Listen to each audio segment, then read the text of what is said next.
Hello, welcome to the Strimstream. I am your host, Strimtom, and today I'm going to be editing my camera so it doesn't look so incredibly bright. I'm also going to be turning on a light behind me that I forgot to turn on. And today, on the Strimstream, in the past we had taken a little bit of a trip. I'm going to be walking away from the camera for a second because I just realized, oh, it's not long enough, this cable. Oh god, give me a second.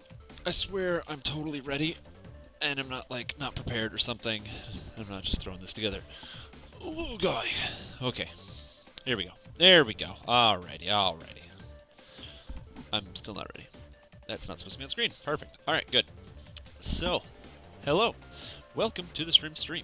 Today, we're going to be looking at how my Ranger build has been faring in the epic levels. So I'm going to talk about that a little bit to start off here.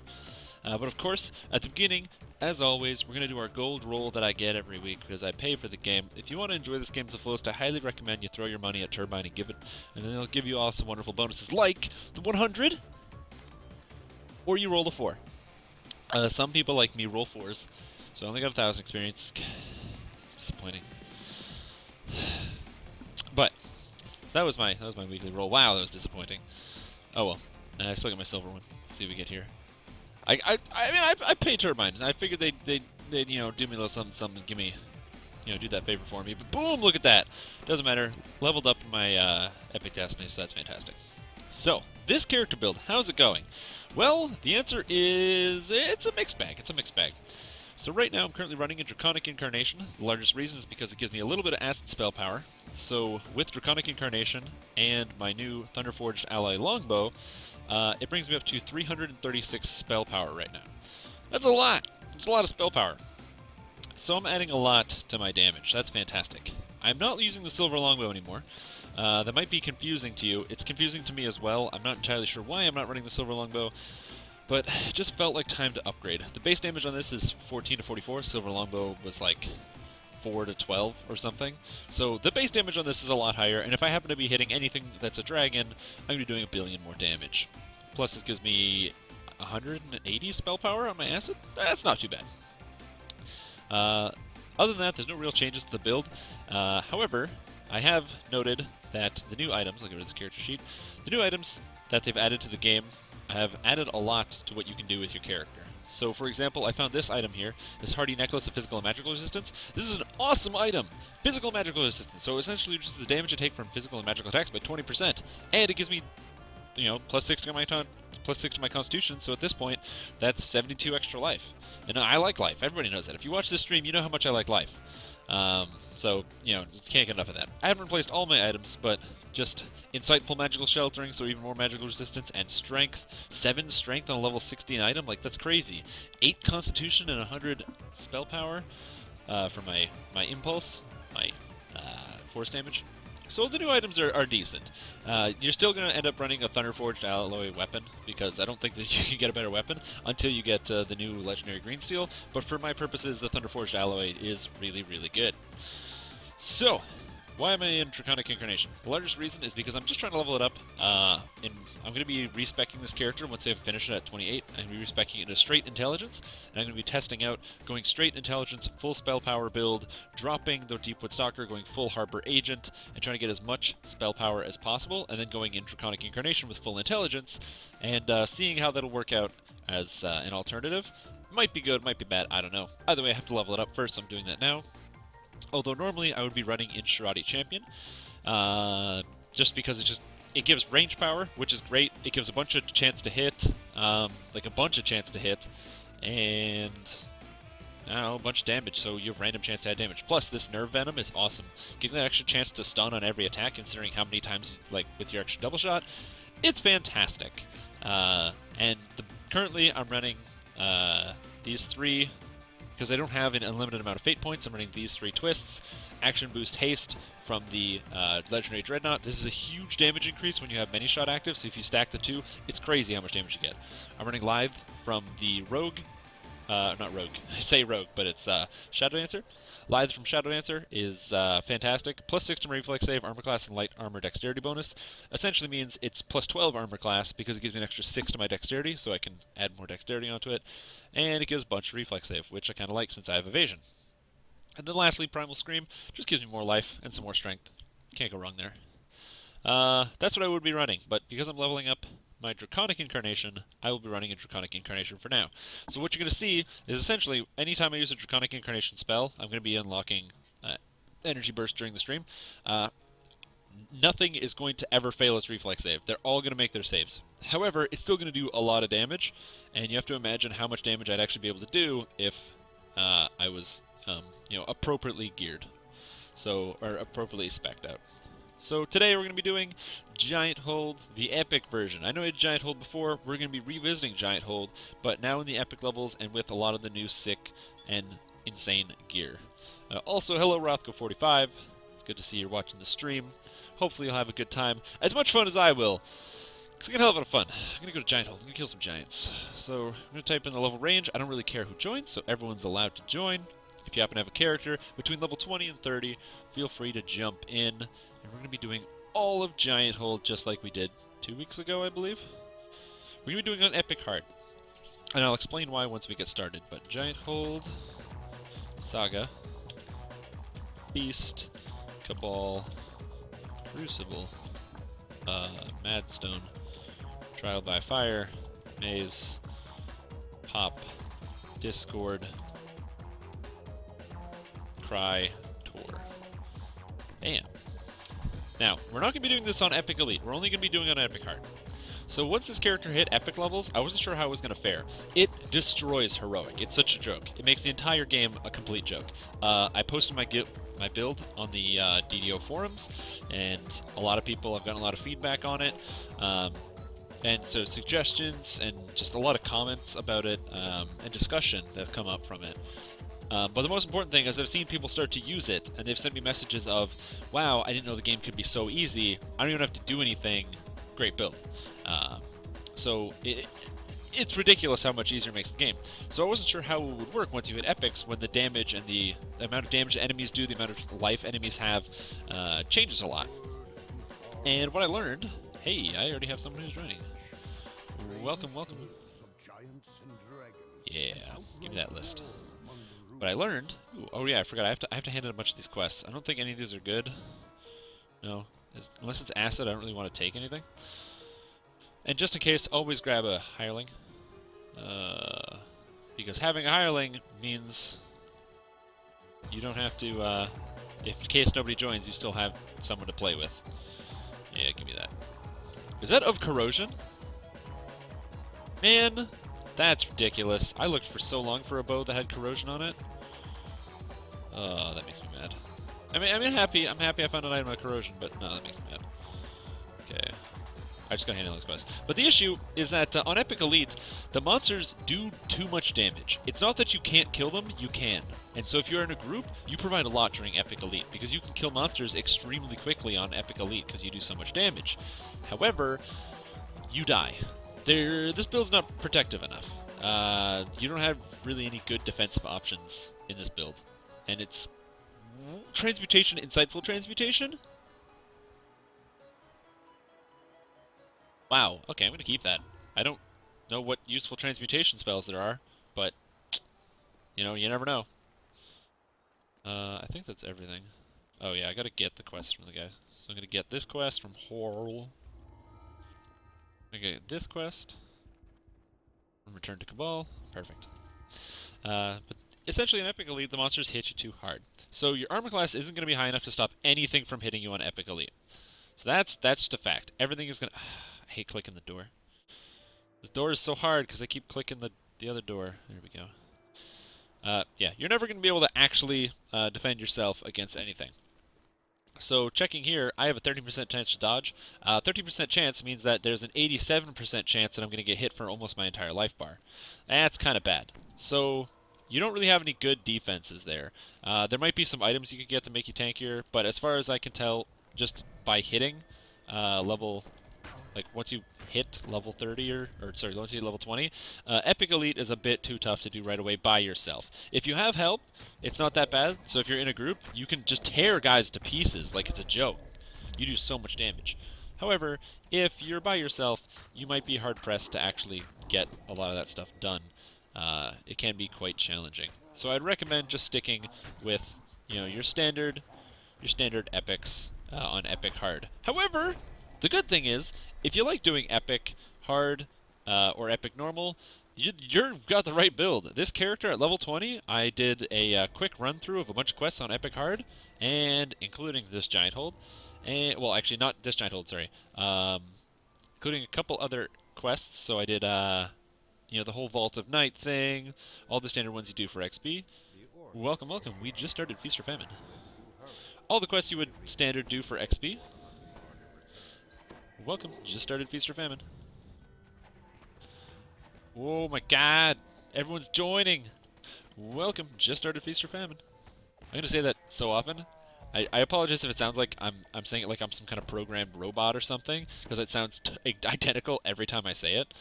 But yeah, this character build could do pretty much everything on Epic Hard immediately upon reaching level 28. There was no slowdowns, nothing. Wizard King is normally pretty decently hard if you have no way to heal yourself, and if you get cursed, but since you can just remove curses pretty darn easy, it was a no-brainer. You just run in and start killing everything. Because you don't have to worry about any kind of damage reduction effects, and you can heal yourself really easily, there's pretty much nothing in the game that will stop you.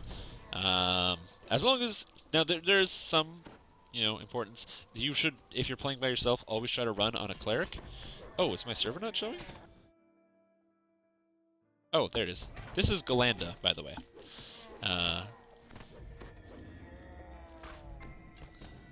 This song is not very good. You should always try to run with a cleric if you have nobody else around, just because it's nice when you don't have to pay attention to your healing. So if you're solo, you can just have somebody standing behind you and healing you at all times. But, as I said, once you have all your buffs active, you just start ripping people apart. It's kind of funny how much damage you do.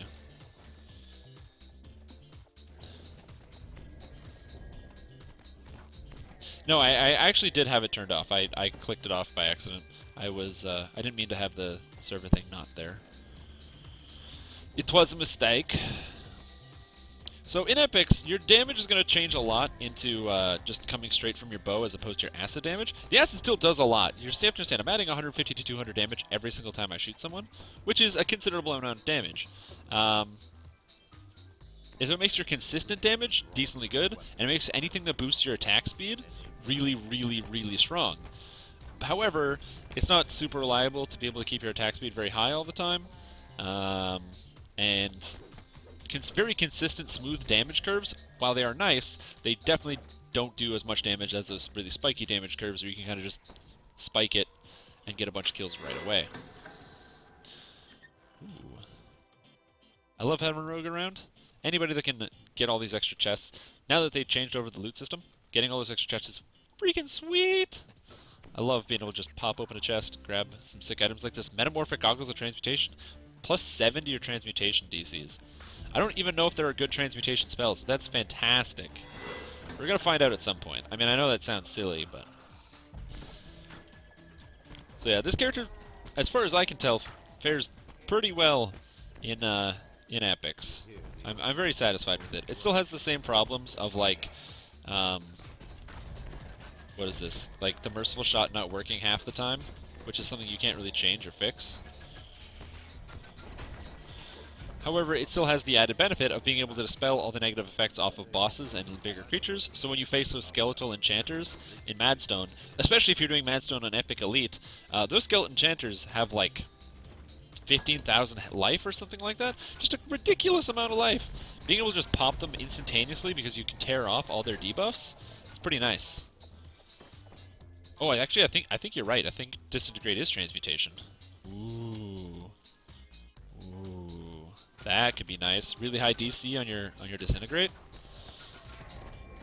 I thought Disintegrate was Conjuration, but I think I might be wrong. I think Conjuration is like Acid Blast and Nyax only. I know Abjuration is like Dismissal and stuff.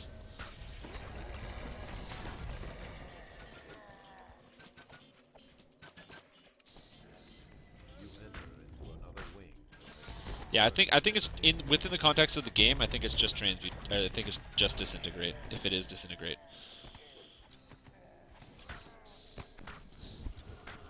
Now, what's really important is that I'm not currently the damage captain. I'm not the guy who's doing the most damage right now. We are with No Refills, who not only does he have an incredible name, I love the name No Refills, I think that's hilarious. He also is a level 30 barbarian with a green steel weapon, a legendary one, so I can only assume he does a lot more damage than I could possibly do. If I was level 30 and in the right destiny, I might be able to catch him a little bit on damage, but I don't think I would.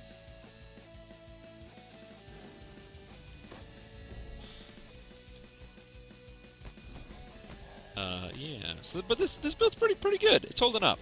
It's definitely not as good as it was in Heroics. In Heroics, you just walk around the game and everything dies before you. You don't have to do anything. It's like, ha ha ha, I'm the king. You don't have to worry about anything. However, it's still really strong in epic levels. It's a reliable character build. It'll carry you all the way up to level 30, no problem. And its single target damage is still hilarious. You're gonna pull if you stand in front of a target with many shot and your action boost haste going, and you're actually in Shirati Champion, I don't know if there's anyone at range who can keep up your damage. There might be some melee classes that could do it, but at range, I don't think it's possible for a single character in the game to do it. Goodbye. I think the only way you could potentially do it better is if you are doing same build, but you actually are able to keep your blitz going if you're in Legendary Dreadnought instead of Shirati. Welcome, welcome. We just finished Feast or Famine and are heading into Cabal. Reconstruction of Repair Lore. And it's a comma. That's kind of nifty.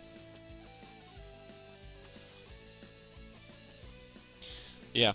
Highly recommend, if you haven't seen it yet, I should link it. I should have that on hand, shouldn't I? Things that I should do.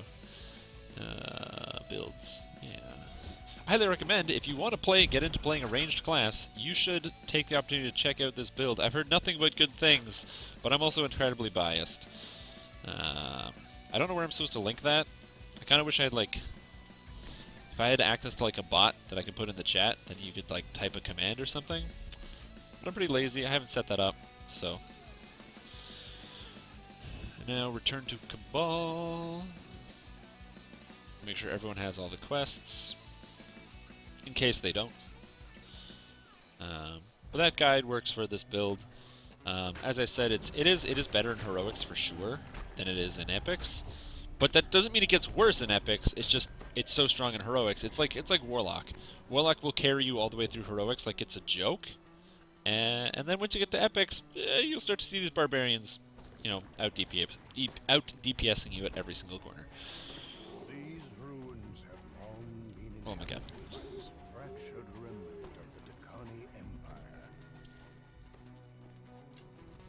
I always forget to cast my energy sheath. Also, didn't I take Quicken?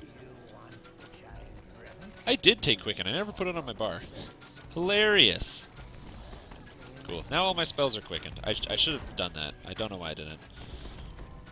I was unlocking my bow today, or collecting the Thunderforged ingots, and I hadn't leveled up enough, or I was having trouble fighting stuff because I couldn't heal quick enough because I didn't have Quicken on. I never put it on my bar. It's really dumb.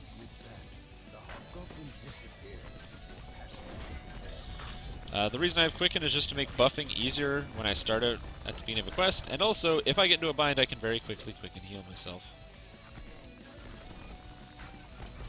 Oh, the wolves are so cute because they still have their antlers. See, I don't know. I mention this every single time, but I'm going to keep bringing it up every single time. I would do almost anything to have that as a cosmetic. To be a winter wolf, but have the antlers. Because it's adorable and I want it. So, if there is a Turbine employee watching right now, I'm telling you, you'll get so much money from me. I will pay so many dollar bills. My bank account will just empty. I'll just write a check to Turbine blank in return. Blank check. It's cool. Cobalt.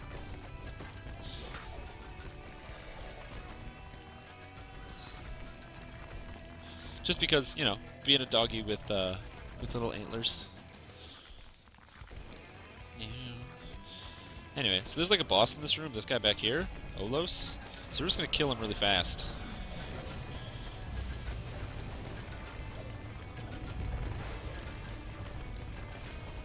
If you were actually watching the camera instead of the game screen, what you would have saw is me spilling coffee all over my lap and my body. So I'm going to clean this up. And my keyboard. Because I wasn't looking at my coffee cup and I just spilled it everywhere. Oh my god. I was like focusing on the game and trying to shoot the guy, and I thought I could just drink coffee with like one hand without looking. I was sorely mistaken. I didn't realize how incredibly challenging that would end up being at the end of the day.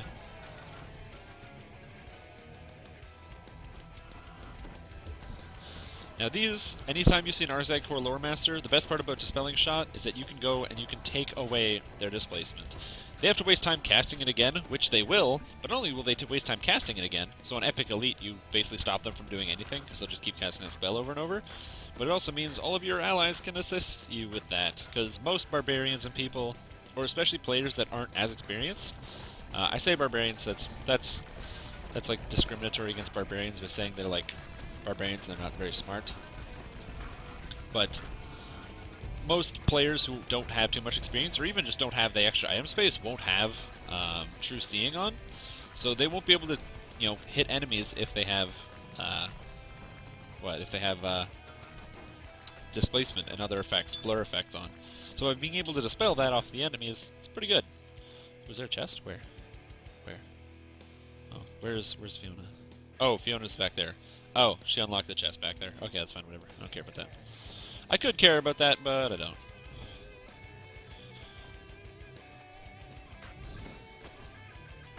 How do I stun that guy? Wait. Crushing blow. Oh, that was my Colors of the Queen. Where's the damage at? No, oh, damn it. Bear in mind, this character goes from sustained to bursty really fast. So you're still going to be able to do as much damage as... When you're not critting, it's not so good, and when you're not multi-shotting. As I said, I'm in the wrong Epic Destiny, because I'm just trying to level up my Draconic Incarnation. However, when you are doing this build, bear in mind that most of your damage is going to still be very bursty. When you have many shot up, you're going to be doing nearly infinite amounts of damage in a very, very, very short period of time. Whereas if your many shot is down, you won't be doing that. Give you an example. Actually, we're about to go to the final boss, so I'm not going to use my many shot right now. But what you will... Hey, stop that. Oh, somebody rejuve cocooned me. That's weird. Oh, I should have rejuvenation cocoon. That's a spell I should have. But I'll show you the damage, man. Let me show you when we hit the boss fight.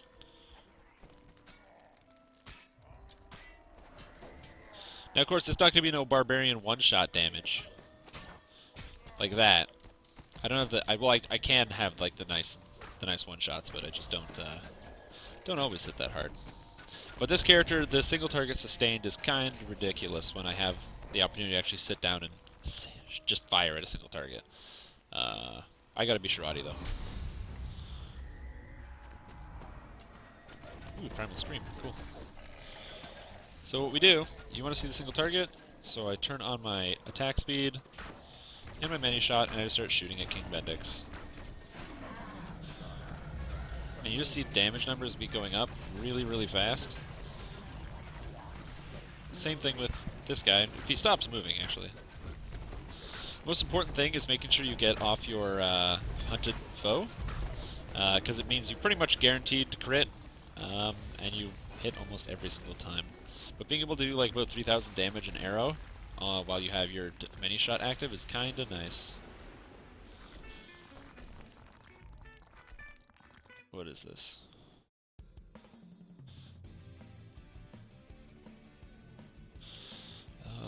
Crucible. If you do not know Maze, please follow me.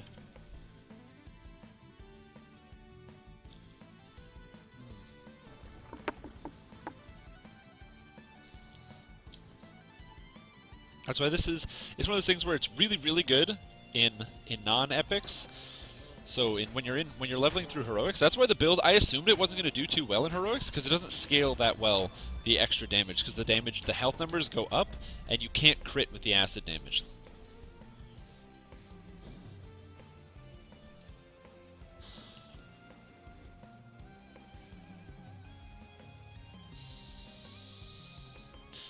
I actually don't have Slaying Arrow. That's kind of important. This build goes for a constant damage output as opposed to like a burst damage output against single target bosses. So it gives you a better 20-second burst window. So instead of being Fury of the Wild, which is an option because you get the adrenaline, so it makes your next attack do triple damage and, you know, get ridiculous critical threat range. Even it's an option. I could do that. It's one of those things, like, I haven't tested it fully for epics. So if you guys do have suggestions, please let me know. So I will have to test out, I will have to test out Fury of the Wild. I want to do testing more when I hit 30, as opposed to, like, while leveling up. We'll end while leveling up a little bit, just so I can get a better feel for it.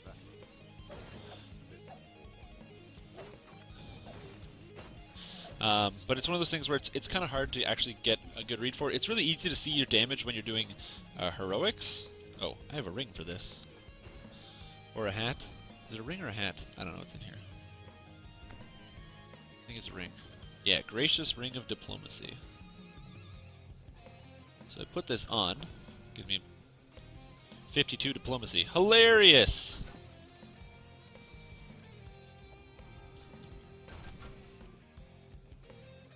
And I believe I have Intimidate as well. Cool. Did I get everybody? Oh, I do not have a bluff.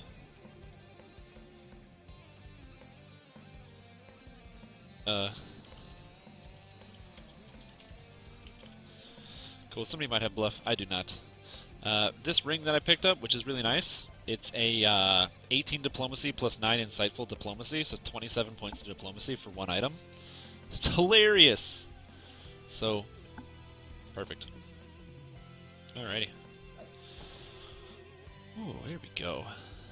Alright, what do we got here? Legendary Dreadnought, Twist In, Pin, Autos, Cocoon. Or Twist In, Sense Weakness, Pin, Cocoon. Pin? What is pin? Is that like an acronym I don't know? I can't think of that. I know weakness. Weakness is sense weakness, which is way too good. Do all 4 when I hit 30. Yeah. I'm gonna test out everything once I hit 30 because I want to get a good sense of it, but I'm also gonna try it. Shirati seems pretty good. Legendary Dreadnought isn't very good most of the time. It's great for raids, but unless you're in a raid, Legendary Dreadnought kind of sucks. And the reason I say that is because you can't keep up the blitz. Like in this quest, you just can't keep up the blitz. There's too much shit happening, so you're not blitzing, so you're not getting that 70 range power. You know, so that's not very good. In Madstone, it's okay. You can blitz pretty well in Madstone, because there's generally a lot of things to kill, but there's also a lot of running around if you just happen to not get lucky. It just kind of sucks.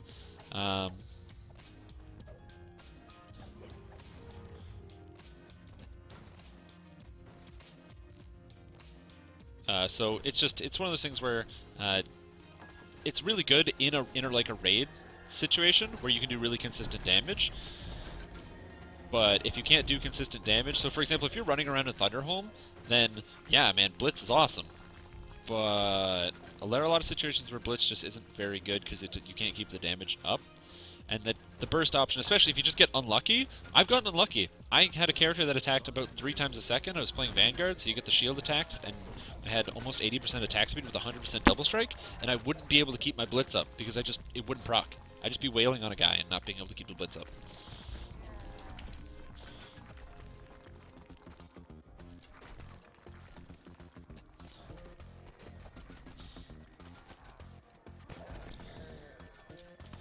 So it's kind of disappointing. Alright, so I have to focus on this because I'm doing this.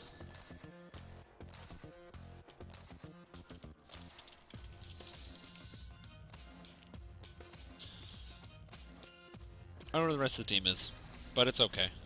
The maze is relatively easy. You have to remember it's just you go left and then you go right. Ow. Why am I... Ow. Why does this hurt so much? Get out of here, monsters. This is my corner. You understand? So just, it kind of sucks that the Destiny... Well, you do understand. The Destiny that I'm in just isn't very good for my build. I just want to level it up, so I'll have it. Alright, Perfect. Now let's see here. Yeah, Legendary Dreadnought would be really good, and so would Fury of the Wild. I think Fury of the Wild would be amazing because of all the adrenaline charges. I just don't really have a way to oh my god, the champion monsters.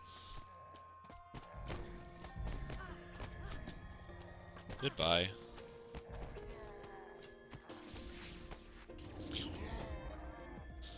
Alright, cool. I have 2 crests. Do you think double strike proc on a cleave? Yes, you can. You can double strike on a cleave. Anything that counts as a melee attack can double strike. Anything. Same with double shot. And if it's ranged, it can double shot.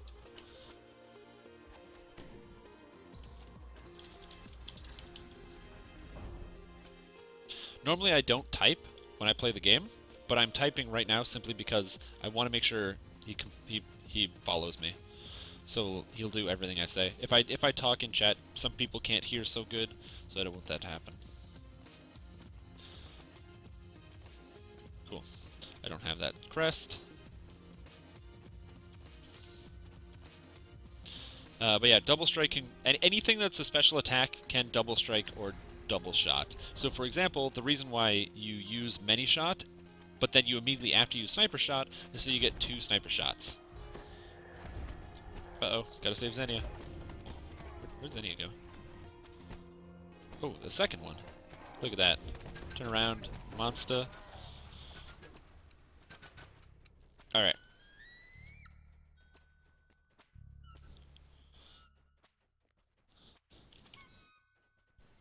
Wait? What do I wait?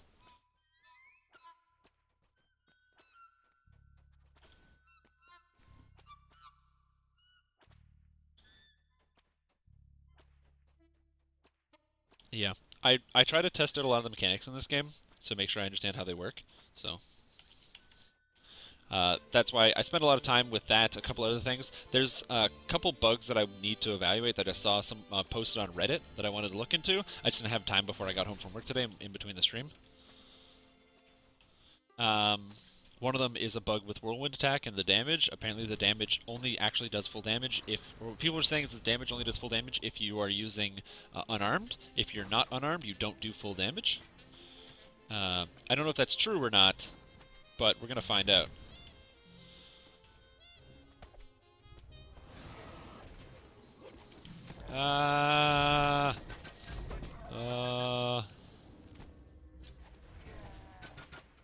Oh, jeez, there's a Soul Howler up there. So I want to test that out. Oh, I don't know where Fiona is. Alright, great.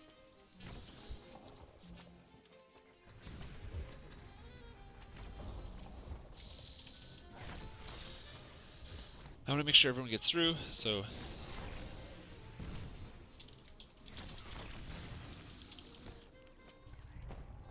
Oh, he's coming. Cool. I want to make sure everybody follows, so that way nobody gets stuck. I apologize I'm not reading chat right now. I'm just gonna make sure everyone gets out safe. No, no, please, no, please. I don't want people doing other things. Okay, cool. Stand right here. The trick with the maze is you go right and then to the left. Oh, Fiona's dead. Alright, we can fix this. Can fix.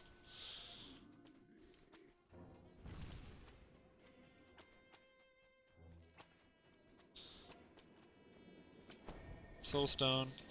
Perfect. So I can't raise the dead, but what I can do...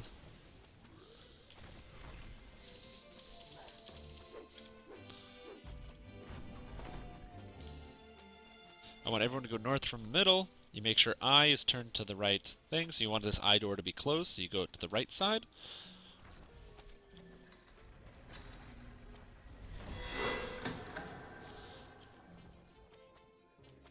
Perfect. Oh man. Greater command. I'm gonna kill this Soul Howler here. Bam. Perfect. Alright, so now everyone comes north. You go north, then we grab the horn, it falls apart, and we go out. Bam! Easy peasy. That's how you do the maze. No problemo. It's one of those things where you could just do it enough and to know it, or you can just memorize the pattern, which is you just start on the right, you hit I a bunch of times, you get both the crests, then you go back, you get the other crest behind the door on K, and then you just put them all in the door sockets. Cast Merfolk's Blessing on everyone so that they can swim real good. And you're good to go. Yeah. So, when looking at a lot of the different options, Fury of the Wild is definitely one that I think it could be very good. The issue is adrenaline charges. Because you don't really have a great way to get your... I'm pretty sure you don't really have an amazing way to get your adrenaline charges back. It's kind of a little bit limiting. Now, clearly, when you're looking at, like... that's annoying. Oh, oh god. Oh, jeez, this is gonna kill me. Ooh, I made my saves. That doesn't happen very often. I'll tell you that much. Get explosives. Click on the thing, turn around, hit the U key while... stand on the platform, hit the U key, and run away! Oh god! Oh, blades and stuff. Perfect. I don't know if anyone diploed the kobold. We're gonna find out. Diplo the kobold. Perfect.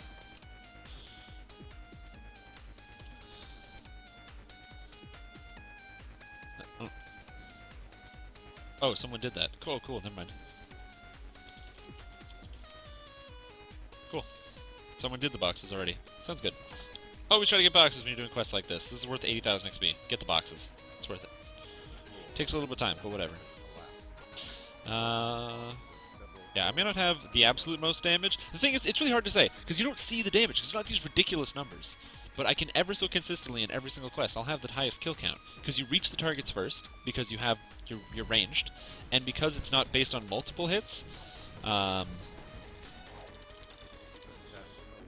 I've evasion. I could do this.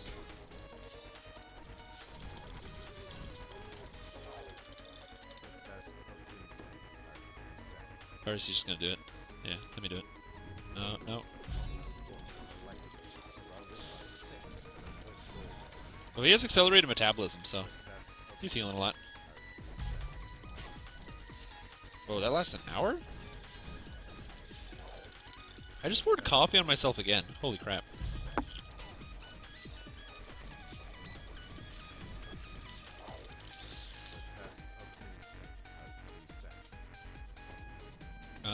But yeah.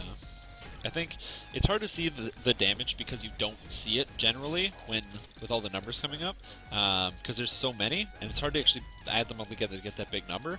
But when the acid damage is ranging from about 140 to 200, that's on every single hit, and then the physical is about 100 on every hit. So it's a lot of damage.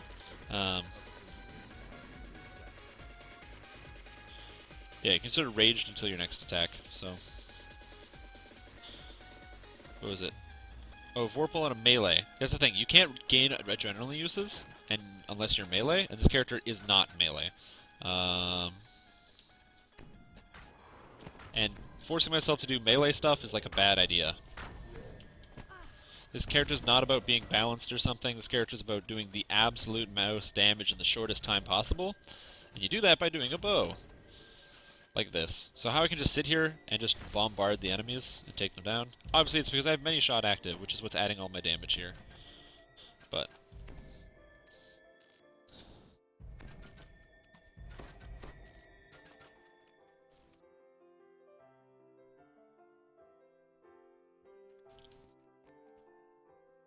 Oh, range can do it as well? Because this character does get a lot of Vorpal hits, so it's good. Did somebody pull it already? Green 5, cool.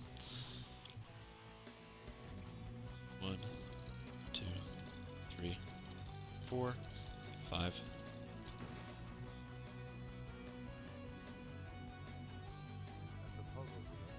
Cool. Now somebody needs to do the swim. And I can do that because I'm a ranger. And I can do anything. And I have evasion mostly.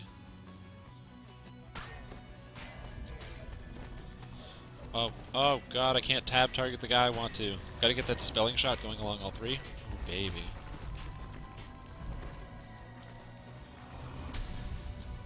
Now whenever you're gonna do this swim, the most important thing is to make sure you hit Merfolk's Blessing. Cool. And I've got a heal on me. Heal over time. So the trick is you don't really need to have a reflex save or like high armor if you don't really hit most of the spikes. Now of course I just hit 2. No, that was a Filth Fever save. Never mind. Thought I hit a spike, which I did not. I did not.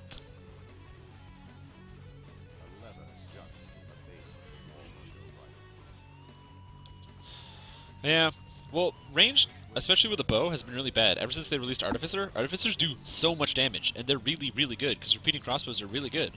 Like, repeating crossbows were always really good. Even at the beginning of the game. I know a lot of people, when the level cap was 10, that played classes, Paladin, Fighter, that just used repeating crossbows, because they were so good, because you didn't have to get into melee. Like, that's OP! Not being melee is ridiculous. I just frogged that guy. And I crit him for 700. 700.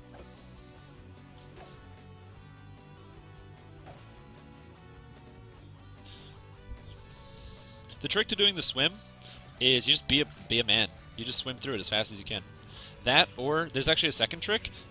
Play a fair amount of Counter-Strike. If you play a decent amount of Counter-Strike, you can be pretty good with the swim. And you don't really get hit by anything. It's all about that mouse precision, yo. Whee! And then the last one is a 50-50 chance of whether it actually hits you. I find it usually doesn't if you're going fast enough. Now I can actually drink my coffee without spilling it. Let's try. Oh, baby.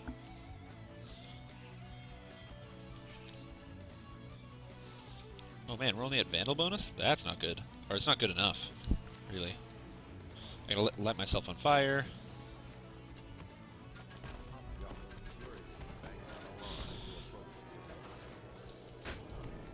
Oh my god.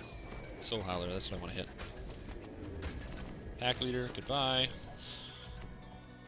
As I said, it's one of those things where you can't really see the damage that much, but it's there, I promise, it's there. The largest thing is also, most of the damage, especially in AoE packs, if you can stand back like this on a hallway and just kind of layer arrows down, as long as you're tabbing onto whatever's in the back, you're always hitting tabs, you're focusing on whatever in the back, you're hitting a lot of targets in between. So even though I wasn't looking at the damage, I'm now at 40 kills, so I'm almost half of all of the kills. Just because you get to add so much damage by shooting through guys at a range. That, and also, you can make yourself look really good. It's one of the most important things about this build is just kill stealing like crazy. Because if you want to look really good, you should try to kill steal almost everything. Because if you look at the score at the end, look at that, 40 enemies killed? Damn, how did he do so much? Straight up kill stealing. That's how you do it. And everyone's like, man, that build must be really good. And you can be like, yeah, of course it is, you should play it. And then nobody knows you're actually just kill stealing everything. Now, I kid, it's actually decently good, but kill stealing is also a very important part of the game. Somehow we didn't get all the breakables smashed. I don't know which ones we missed.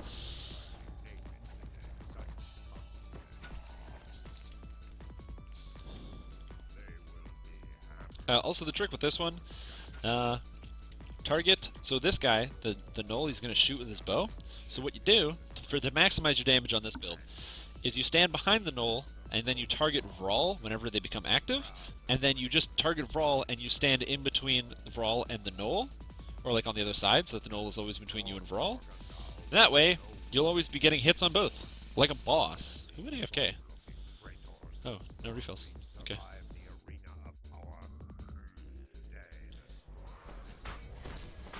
Like so. And now I'm hitting 2 of them at the same time. In fact, if you get all 3 in a line, that's obviously the best option. That's not always going to happen.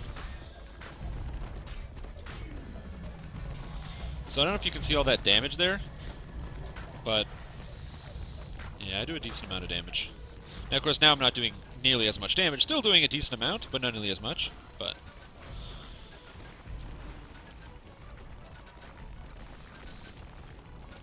I said, the damage is decently good, especially when in a situation like that where you can very easily get very high burst. Hello, Mandalrisms. Mandrill Sims? Mandrill Sims? I don't know. I'm trying, man. I'm trying. Is there boxes I can smash? Nice. Okay, good. Talk to the giant. Bam. 111,000 XP. Oh, baby.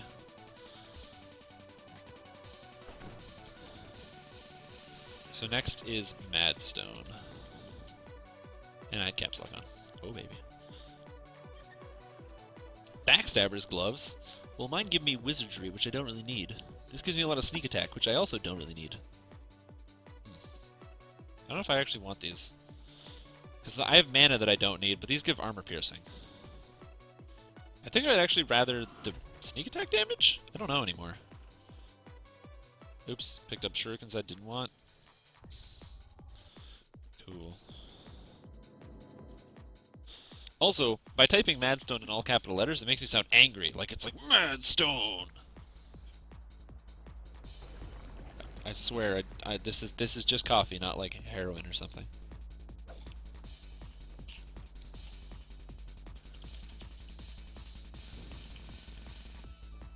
Alright, popping into town, gonna quickly level up and grab my energy burst. Obviously we're gonna do acid since I do primarily acid. Nice. And yeah. And now I have energy burst. I don't know how good this is. I don't really need to go out with a bang. Where do I want to put this? Energy burst. What button is energy burst gonna go on?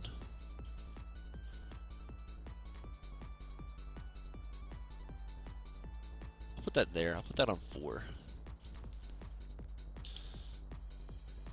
So then we're going to see what happens. I don't know how much damage the energy burst is going to do. Because I can just go boom and do the energy burst like so. It costs me 20 mana. That's it? It only costs 20 even though it's quickened? That seems surprising. The nice thing about this is, especially with this build, is while you're running around, it's really easy to just rack up, you know, Slayer, just walking around.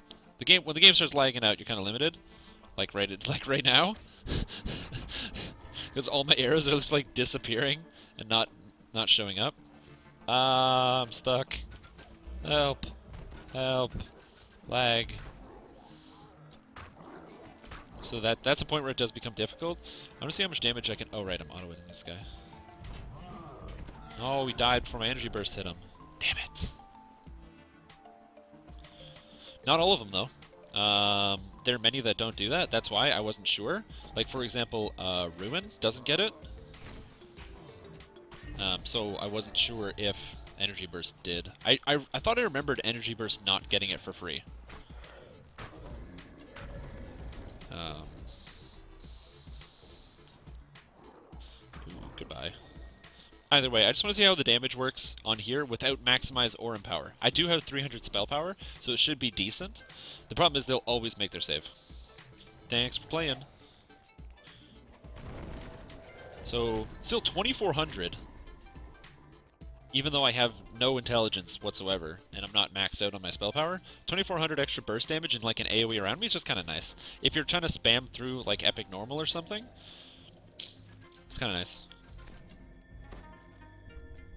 Also, very important about this build and why Arcanator is kind of good, you can throw on Morphic Arrows and change your damage type, so whenever you're fighting skeletons, you're going to be doing like way more damage than any Artificer would be, which is really nice.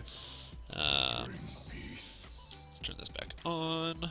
Alright, so what did we do? We did Feast, Crucible, Cabal. Just got to recruit some more homies. We're going to do Madstone Crater. Put on all my buffs. I should really have this on like a separate bar. Problem is I have so many bars. Oh my god. Alright, good. I also burned up a lot of mana just kind of like because I could.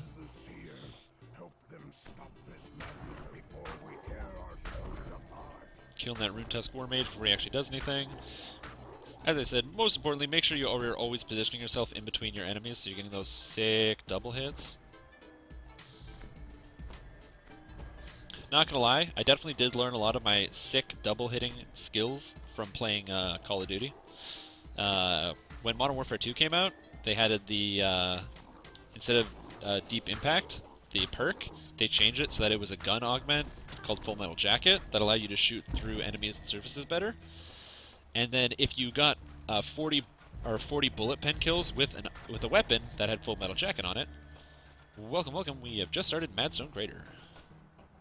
If you got 40 bullet penetration kills with Full Metal Jacket, it unlocked extended mags. And extended mags made your weapons look really, really goofy. Because you would do something like equip the RPD, which is the 100-shot machine gun, and you would get extended mags. So it would go from 100 to 200 shots. So you just would never reload. You never needed to reload, and it was hilarious.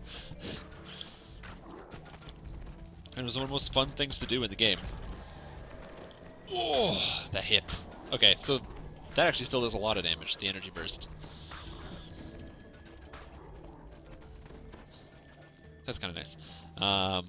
Or, as what my friend and I like to do, is you would get your P90, which already has a 50-round mag, the submachine gun, and then you would get the extended mags on it, so you have to get bullet pen kills with a submachine gun, which is hard enough as it is in that game, considering submachine guns don't have that much punch. Oh, hey, what? I can shoot these guys? I didn't realize you could just kill these guys right away. But you get your extended mags on your P90, and then they also added in dual wielding in that game, the Akimbo feature. So you'd use the perk Bling to get 2 attachments. You'd use Akimbo and extended mags, so you'd be dual wielding guns that had 100 rounds. You couldn't aim them at all, but we called it, because you had 100 rounds each, it was just almost like you had an RPD, which had 100 rounds in each hand. So we called it dual wielding RPD 90s, and it was totally useless, totally worthless, but it was really fun to unlock and then play with, because you could just run around shooting like hundreds of bullets, and it was really dumb. But I thought it was really fun, and it's something I think helped me, see penetration when it comes to like abilities like this a bit better. Because just doing that for so long, just trying to unlock it, because you really have to focus on trying to get bullet pen kills. Like, you'd see a guy, and then you'd wait to kill him before you could like get in between like a pipe or something. So, Madstone Enchanter, boom, he has displacement. Oops, so we disable the displacement. I swapped the button. And now my teammates can just go ahead and tear this guy a new hole. And if he puts it back on, which he probably will, doesn't matter. Oh, he wants me. Well, isn't that nice? So does the giant too, actually. Yeah, look at that damage, friends. So I agree with you. There's a point where it's like, man, where does all the damage come from? Because I honestly don't even know. Like, almost all the damage comes out of the base tree. Troll, whatever. Get some. Ooh, 2600. It feels so good. It feels so good. I like having big bursty spells, because just hitting for a lot feels really good. And the idea that I'm a ranger, but my energy burst does like 2,000 damage is really funny. This is a really funny concept.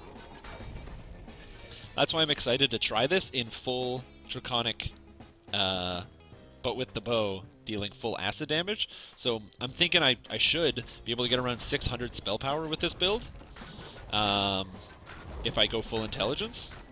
And with around 600 spell power, like that's a lot of spell power, guys. I'm thinking like maybe 300 damage per arrow, and then also, the bursts and the breath, doing a decent amount. Now the problem with this build is it has no spell crit whatsoever. So it's all just base damage. Not terrible, but just straight base damage. So, I've never been a big fan of crits, to be honest. I've generally preferred base damage as an option. It's one of the reasons why I couldn't really fall in love with Diablo 3. Great game, but every single build devolves into a crit build unless you're playing support. At least when I was playing, every single build devolved into a crit build. And that was the only way to scale your damage. And I like games where you have the option to scale things without crit. It's hard to scale things without crit in this game, admittedly. Like, Turbine does not make it easy to scale things without crit. But it is doable. That's really what matters to me. Is that I can play a character that doesn't have to crit.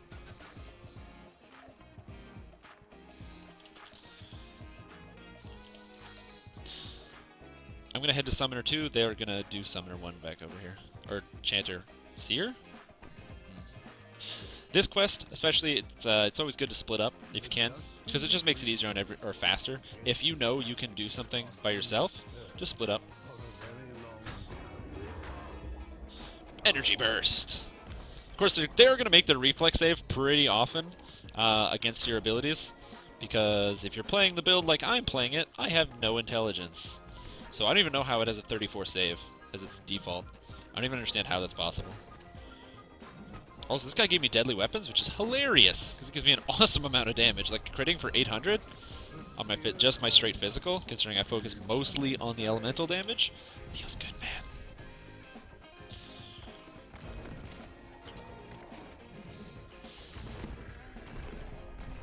Although I don't expect anything to fail their save on Epic Elite.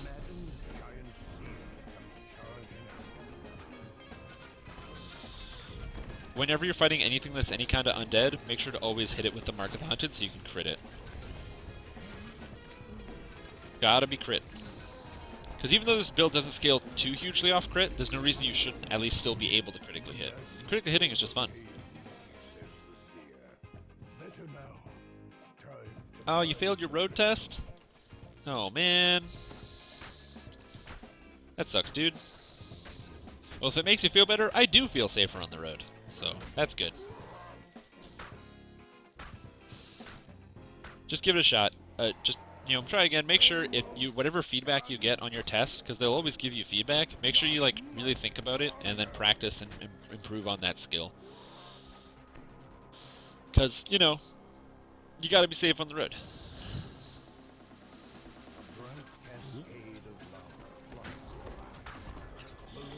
Uh-oh. Oh, Ogre. Oh god, that one hurt. That's another thing about this build. So you really have no defensive options in this build. Your defensive options is killing everyone before they get to you. If you don't kill people before they get to you, they're just going to destroy you. That's why this character is not too good on Epic Elite. You don't really have a good way to stop people from getting to you, other than killing them. And on Epic Elite, you generally can't kill them before they get to you. Yeah, don't go through stop signs. This skeleton's going to kill me. Oh, the skeleton's going to kill me. I gotta turn around. Champion giant skeletons, by the way, are always priority number 1. So that's what you can see is Zootopia, who's standing next to me, just blew his biggest cooldown, his, auto reload. He just used that because it's... You need to use that cooldown. And any giant skeleton will destroy you when it's that tough. Gets crystal shattered. Quickly head up top on the perch. Goodbye. Kill that guy in 2 shots. And then you stand on the perch and you just shoot everybody. Oh, looking straight up. Always make sure you're penning with your shots.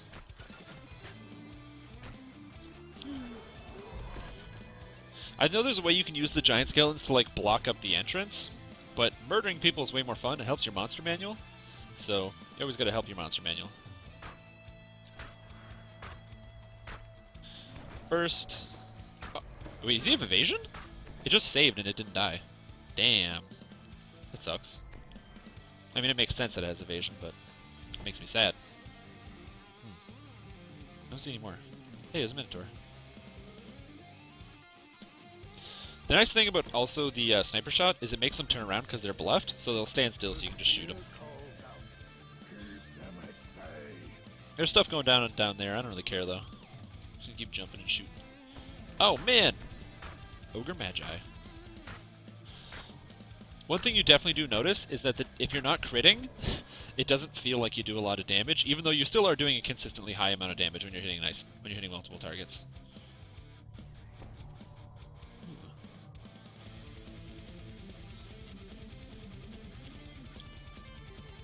Now, for those of you that have tuned in, if you happen to like my show, you know, and you're having a good time with yourself, and you're enjoying it, and you want to see more, if you could go ahead and just tap on that follow button, so you'll know every time I'm doing the live stream, that'd be great.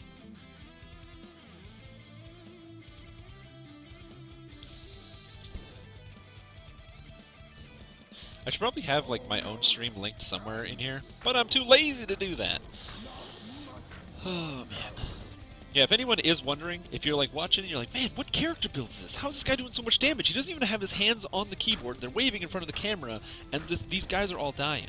In fact, it's so easy, I'm gonna go back to playing with one hand again, because that's pretty much the hallmark of this build, is that it's so easy you can play it with one hand. So I have an arm just waving around, and yet I'm still able to do pretty much full damage with just one hand.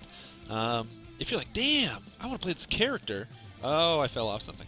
There is a build guide on the DDO forums, the official DDO forums that I wrote, or I can link it in chat here if anybody would like.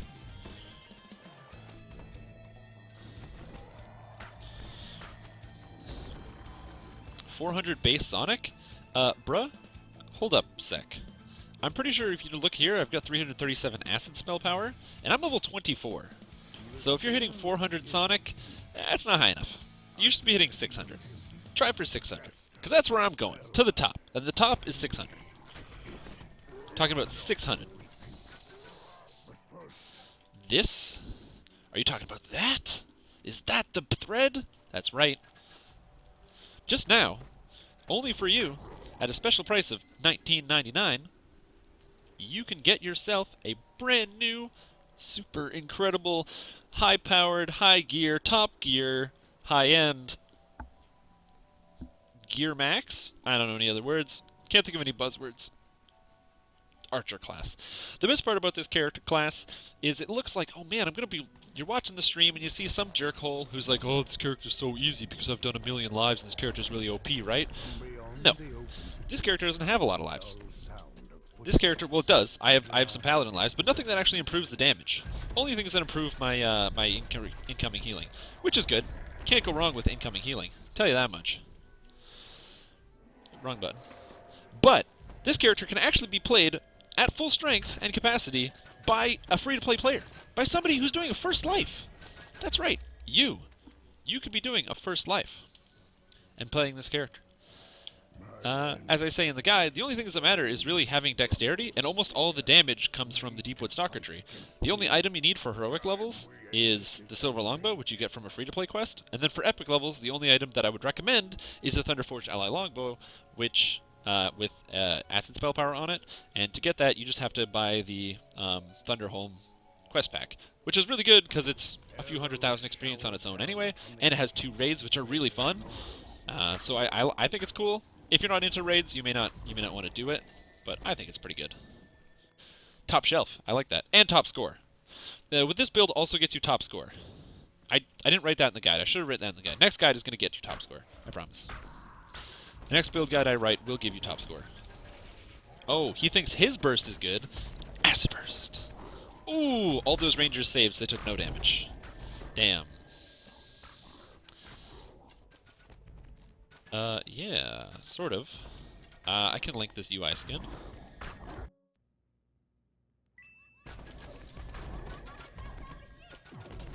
Alright. Alright.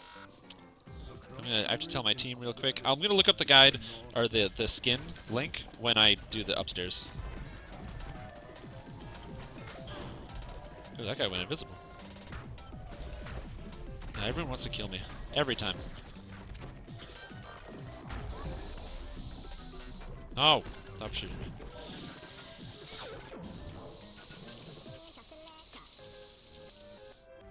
I just gotta wait for the ogre to come back, take him down, and then I can go up to top and be AFK. Again, this build might be like, ah, man, is this build really that good? Yes, yes it is. Look at these damage numbers. 50% of the kills. Isn't that what you want to be? It's a remix. That way, I don't have to worry about copyright infringement.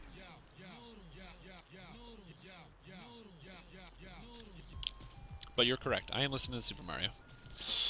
I didn't talk to the seer. That's really important. Talk. Man, I'm so disoriented. Hey, dance, fool! I command you to do your dance. Let's get this crystal shattered. Thank you. I don't know how Syndril died. The only downside of this build is if you're like me and you didn't even consider Charisma, you have no use magic device. Oh god. Okay, great. Oh, I'm afraid. I'm afraid I won't be able to get all their aggro right away. Okay. I have all the aggro? I have all the aggro? Great. Now I'm gonna Google stuff. Hold the phone.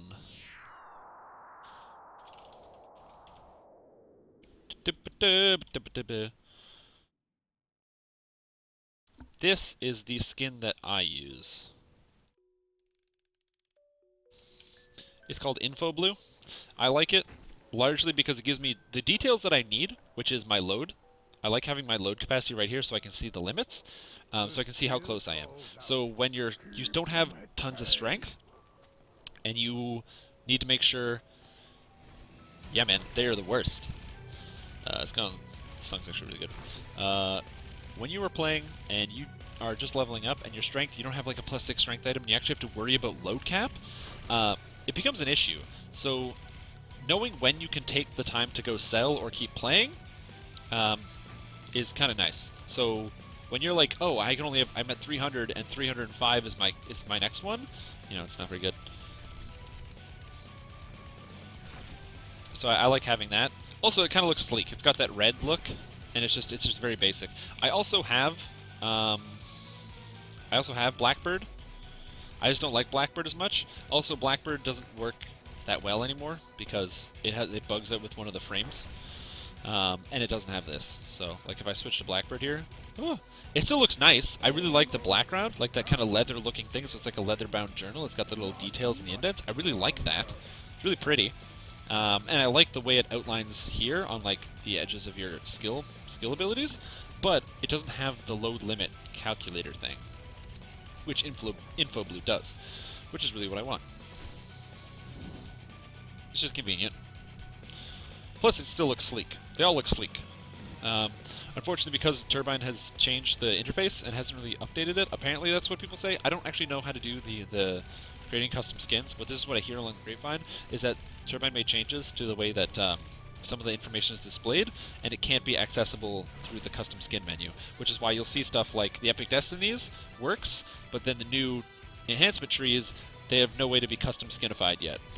So, who knows, maybe that would be in the future. I mean, I'd be down to actually sit down and make one. I would totally take the time to make one.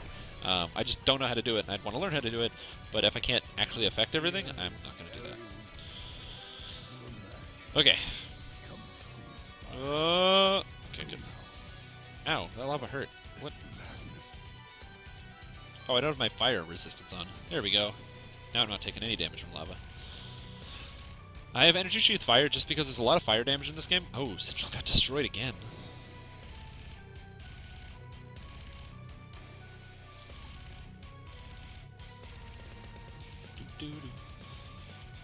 It just occurred to me that I don't have a lot of mana left, and I have to recast all my spells because I need buffs.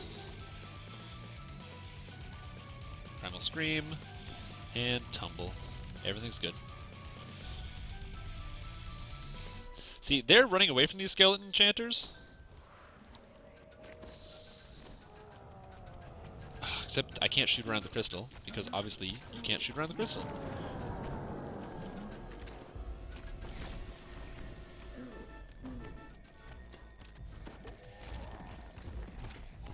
And you just hit him really hard. What's really nice is just being able to avoid... the reason I'm still using... I actually am using Voice of the Master and Mantle of the World Shaper combo. I just love having True Seeing. Being able to completely ignore, and when I say completely, I mean completely ignore all of the extra little effects, disenchanted bracers? Oh, enchantment resistance. Ignoring all the extra effects of guys with blur and whatever, it's just too good. And it's just too good to pass up. You know, there's really no reason not to. I mean, sure, there's lots of other items you could use. Maybe there's even good combos, good cloaks. A lot of the ones that you get out of, where do I find this here? A lot of the ones that you get out of, I know the new raid. And also, I'm gonna forget that jump is here. I gotta put that somewhere else in the bar. This is not organized enough. Okay, I don't need this. I need this. I need this. I need it twice. I'm almost out of buffs as well. Ah, I'll be fine. There are a lot of really good cloaks out there and other item combos. I just genuinely really like having... I just genuinely really like having... oh, hey, look at this. Having True Seeing all the time. Having True Seeing means I can just ignore all those little effects. Every time you miss, it just really sucks. So while you could have like an item that might give you a little bit more damage, so for example, I could get an item that would have a slightly higher deadly effect. So then I have, I do a little bit more damage. I'm dead. He did the combo. I got comboed. I just got destroyed. I saw that ogre, and I was like, oh, he has a crown above him. And then I hit him with the sniper shot, but he did like the quick turn, so he didn't actually turn around the whole way.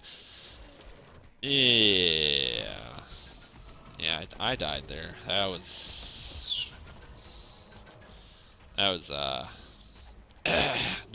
not working as intended right there. The crater's large central lies beyond I didn't think that was... I like when you know that you're gonna die, right? Like I just see him and I'm like, oh, he's still at half health. I'm just dead, and I see him start the combo, and then 180, 2, 180, 3, I'm at negative 180. It's fine. It happens. It happens to the best of us. So anyway, I put on all my buffs, I sit here, I turn on auto attack, and I just attack the warlock. Remember, always place your Mark of the Hunted on the guy so that you can actually crit him really easily. And then watch your damage number just fly up the screen. Look at these damage numbers, everybody. Whoa, the damage! Other people might have been thinking they were doing damage, but not even comparative. Ancient Band. What is this? Is this a ring that gives fortification? Oh, baby! That's what I want. Cool. Feather Falling Cloak? Charisma 11? Oh my god. Oh my god. The cloak. Cool. That's crazy. Charisma 11 of Feather Falling? I'm jealous. See, that's why this new loot system is so cool. You would never find an item like that before. Do you guys see this item? Look at this. Charisma 11 of Feather Falling for level 24. Charisma 11? Charisma 10 would, like, the highest item that would spawn on loot gen was 8, or I think 9 maybe, before. And then you could get, like, some items that were 10 from, like, raids. Charisma 11 on a level 24 item is ridiculous. That is crazy. That is just ridiculous. Holy cow, that cloak. My god. Sorry, I'm spazzing out. That was like the greatest cloak I've ever seen. 11 charisma. Buff myself. I always cast Merfolk's Blessing to throw people around, to confuse people. Oh, and could you get 10? At like a level, I was a level 28. I don't think you get loot gen 2010 though. I don't think you get random loot as an 11. I don't think that was possible. Now, unfortunately, I believe these spiders are immune to acid, so we have to swap to force damage. Fortunately, that's why... Ooh, I'm not supposed to be using my swords for this. Even though we have to switch to force damage, that's fine, because I still have force spell power, just in case. I keep both spell powers just in case. My force spell power, unfortunately, is not as high as my acid spell power, and the base force damage is not as good as the base acid damage, where the force is a d6. Look at this. Oh, it feels so good. Die. Die. No, man. I don't have any AoE that can effectively kill these spiders, because I only have my acid AoE, so... So always focus... Syndrils might be dead? Oh, no. What a legend. What a beast. He just throws down the ice storm and stands in it. Oh. Beasted those guys. That was sick.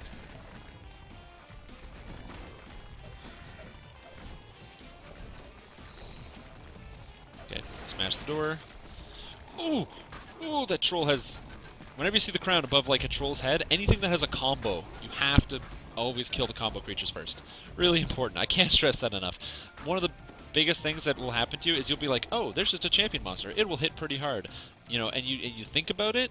But anything that's got any kind of combo, so like trolls, if it's ranged, it's fine. It'll shoot you like one arrow every 3 seconds. You can heal in between, you can react. But like that triple combo, you can't. You can't handle that combo. Back in the day, when the game was young, when you were level 10, or not even when the level cap was 10, okay, you would do normal quests, and a regular troll would just do its regular combo. A normal troll or ogre that's level 3 or level 5 would do its regular combo to you. And that would destroy you, because back then, people didn't think con was that important. So if you're playing a caster, you might have had a con of 10. So, you know, at level 5, you might have actually like 40 hit points. So an ogre on normal difficulty comboing you would just kill you instantly. So you had to be really careful. It was madness back then. Now, of course, everybody learned. They figured out, you know, how to avoid getting completely comboed out.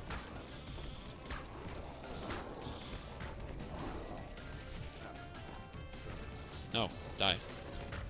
But it's one of those things where like it still carries over. The fear of the combo is something that's like built into my bloodstream, I swear. Every time I see a troll go for the combo or any ogre just do the triple combo, I'm terrified, man. It's oh god.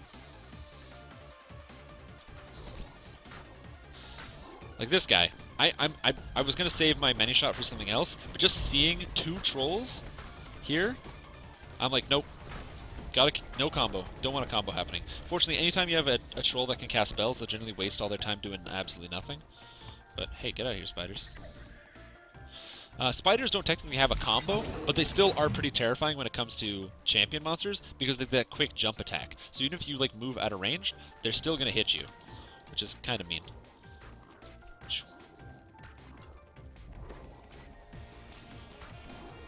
Ooh, I love when people get those legendary stuns on guys. Like up here. Check that out. See that stun? Damage. Spellcraft doesn't affect Sonic, by the way. Spellcraft only affects... Well, Spellcraft affects fire, acid, light, and electric, and cold. It doesn't affect rust or repair. It doesn't affect... positive or negative, and it doesn't affect Sonic. Oh god, I can't stop walking backwards because my keyboard is stuck. If you guys are looking at a new keyboard, I don't remember exactly what keyboard this is, I'll figure it out, but I'd highly recommend against the one that I have in my hands. I'm gonna figure this out, just so nobody else makes the same mistake that I do. Yeah. There we go. Okay, I'm going to leave myself auto-attacking this. Oh, hey, they're killing it for me. Damn, that's what I'm talking about. Huh, that's weird. I don't want that open. Huh, that program's freezing. That's weird. The proof that it doesn't affect? Right, yeah, right here. Skills. Just look. It's going to click me out. Spellcraft. Improves your spellcraft with all spells except for Sonic. It's right there. I don't know what to tell you. Improves your spell damage with all spells except for positive energy, negative energy, Sonic, repair, and rust, which are instead affected by the heal, perform, and repair spells respectively.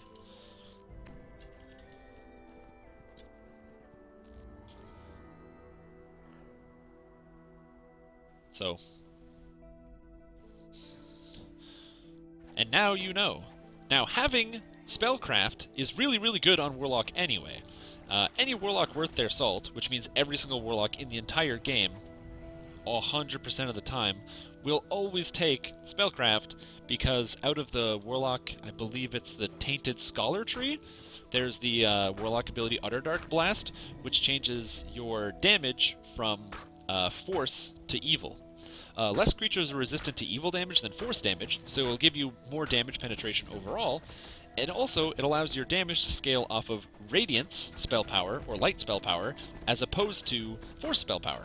And the reason that's really convenient and good is because light spell power also affects the abilities from the what's the other tree called?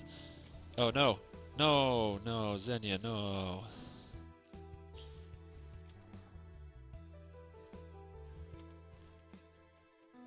It doesn't work, huh? But it also benefits your spell power. It's light spell power, which is good. Light spell power benefits the abilities from, what's the word, consumed soul or whatever? I can't remember the third one. The one that has the consume spells, the consume and the stricken spells, because consume and stricken both deal chaos damage, and chaos damage is affected by light spell power. And then finally, out of the enlightened spirit, that also gives you light damage onto your attacks, which is light spell power. So light spell power gives you all of those three things. So you should always be using Underdark Blast and always be using everything scaling off of light spell power, just because it's the best way to scale your damage as a warlock. Now unfortunately that is just a demonstrable fact when it comes to that one. There might be some ways you can argue about different damage types, like different ways to actually level up your warlock, whether you want to go with the melee, the blasts, using the damage over time effects, or the cleave effects from Enlightened Spirit. There are definitely different conversations to have there, but 100% there's no way to scale your damage any better mathematically than using the light spell damage. Oh god. And not only is it better, which is just fantastic, things being better is great, but it's also easier because you only have to get one item.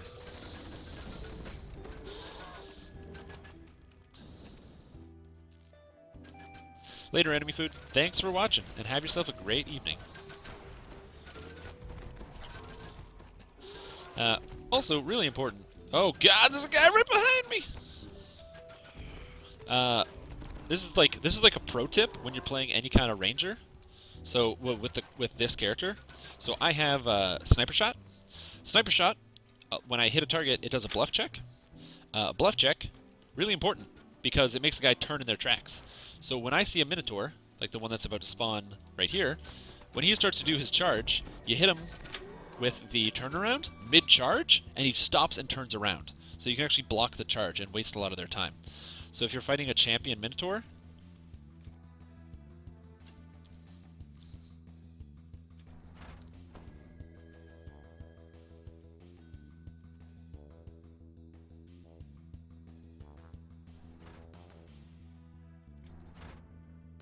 okay, come out of there.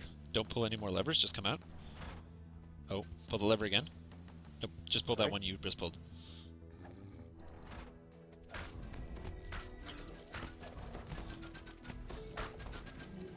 Perfect, it's open. Yeah, so, what was I saying? Something about, oh yeah, making guys turn around. There's a lot of tricks you can use to make your character a lot more survivable. The problem is, especially using Sniper Shot very efficiently to make sure enemies turn around. So like, when a cat's about to lunge on you like that, by hitting him mid-animation, his attack doesn't actually connect because he's the bluff check. So, like for example, if you're wondering for a... if you're looking for the breakdown of my acid spell power, which is currently at 336, breakdown's pretty easy. Oh hey, look at that. Monsters to kill. Ooh. I know you guys are talking about warlocks, but it's good to still get an idea of like the numbers, especially that I'm going behind my character so I can feel confident about it. I do have a decent breakdown of where all your sources are in the guide. However, just for those that are watching right now, don't want to read a bunch of crap. Oh god. Actually, I'm gonna fight instead of talking about my build. So give me a second. Acid damage. Burn!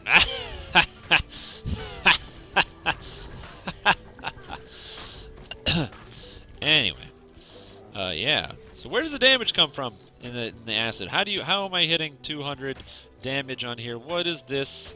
Actually, it's mostly 100, but this 165 is pretty often too. Where is that coming from? How is that possible?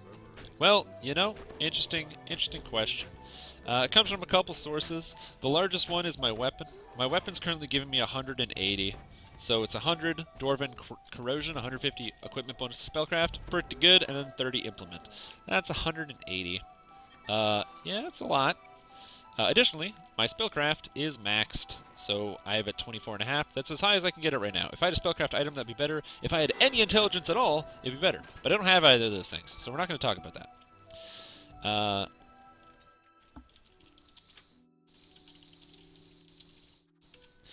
So I can't do that. Then spell power comes from the Arcane Archer tree.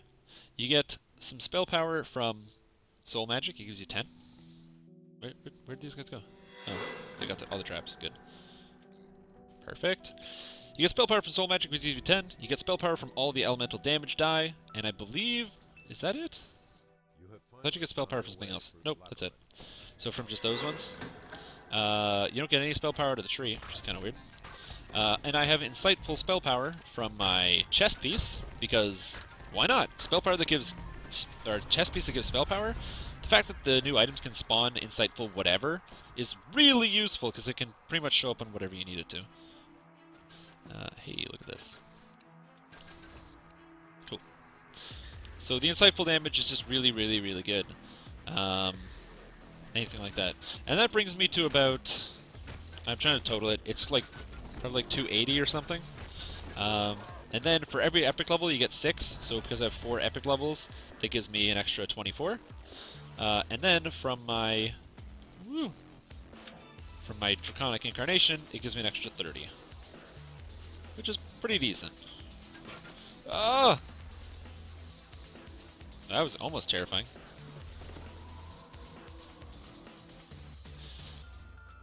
So I wasn't sure where this song came from that I'm listening to. Apparently this is from Mario Paint. I don't know what to think about that. This is like some like intense music, but apparently it's from Mario Paint. I don't remember this from Mario Paint.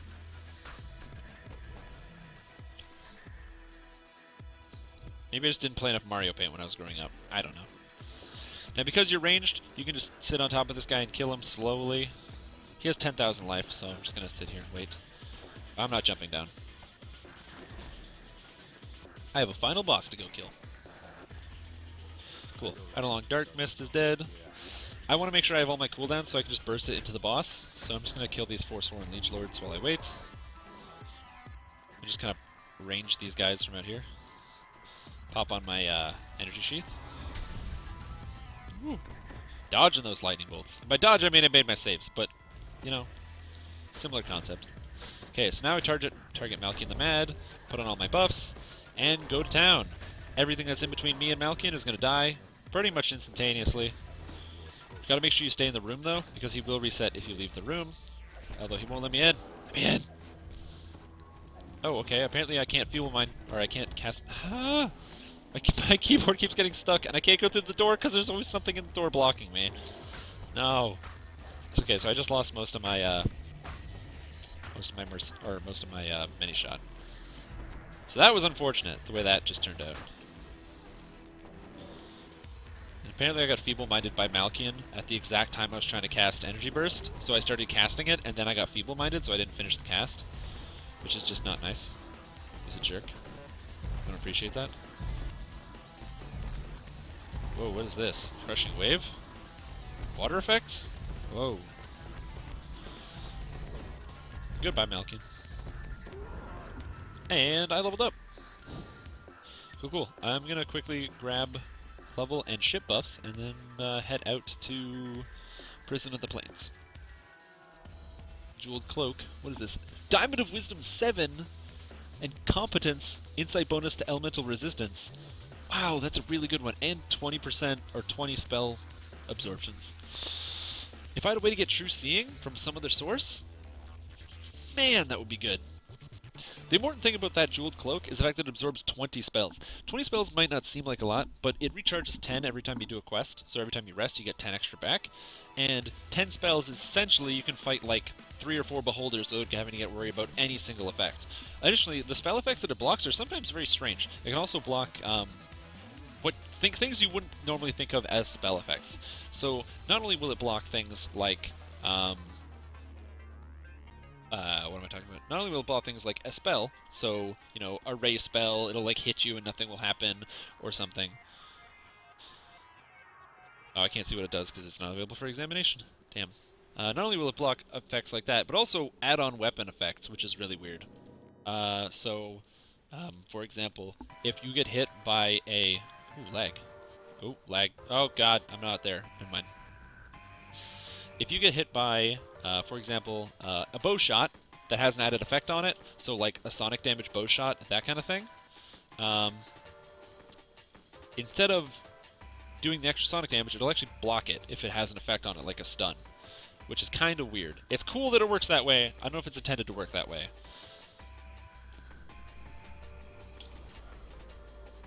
Alright, so cargo hold. I'm going to quickly re-get my buffs, go talk to the woman, get my level up, and then we'll be good to go. I just like having ship buffs. If you are not part of a guild, or you're part of a very small guild, and you're having a lot of trouble playing the game, I highly recommend you find yourself a larger guild and get some of these ship buffs. Now, certainly, if the guild that you're in is with mostly your friends, don't do that. Play with your friends and have more fun. This game is way more fun when you're playing with other people, and playing with other people should take precedence over top of having the highest stats. I can't stress that enough. However, if you're finding a lot of trouble in the game and you don't happen to know a lot of people and you're not in a big guild, see if you can find one of these bigger guilds to join. There are a lot of great guilds, especially on Galanda. My guild, Pariahs, we're very welcoming. We'll always let people in, or because Pariahs obviously will let people in. But not only that, there's also other guilds, the Legendary Warriors of Galanda. They're all great people. There are a lot of great guilds on the server that also happen to have all of the ship buffs. And the ship buffs are fantastic, so... Fiona's gone, so now I gotta update this again. So that's 3 down. So now we're doing Prison of the Plains. Ooh, the Prison of the Plains. I'm gonna quickly take level 25. I don't think there's anything important about taking 25. Yeah, I just get feats or whatever. Bam! Game lag. Apparently I'm also level 4 Draconic Incarnation. Whoa. So I get to put 1 point plus 1 of the cast level of acid spells. That's what I'm talking about. I don't think that affects anything, but... And then we go back. So yeah, that's it's a really good way to do it. The most important thing, heading to pop. The most important thing about being in a guild that you will notice is that you might see other people running around lightning fast, like me. I don't have a speed item on this character. However, even though I don't have a speed item, just having the ship buffs makes me run around crazy fast, so I don't need to worry about that. Welcome, welcome. We're just heading to Prison of the Plains now. Goodbye. So I highly recommend that, if possible, getting a ship, because like I said, now I have no speed item, but I run around lightning fast, like I'm some kind of Flash-like character. Oh, someone killed a dragon? Ooh, giant, check it out. I already wasted all my damage buffs, but whatever.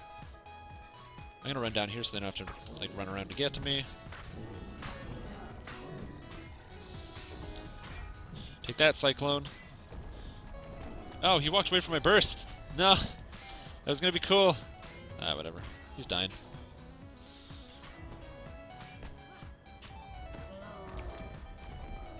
Defeat Cyclone the Unvanquished. Goodbye, Cyclone. You jerk.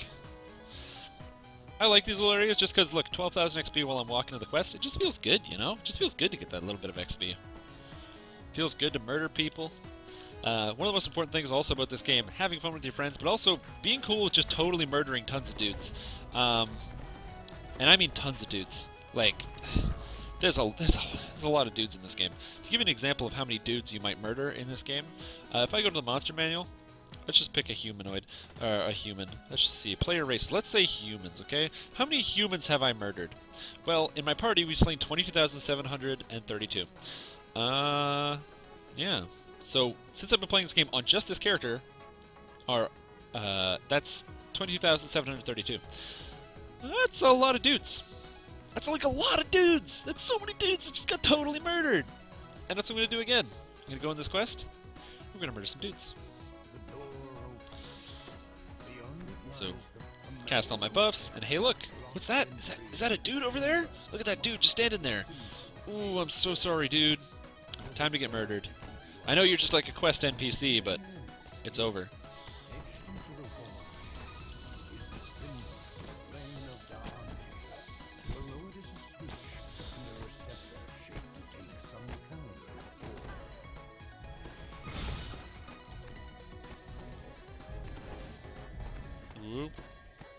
Man, I love that damage.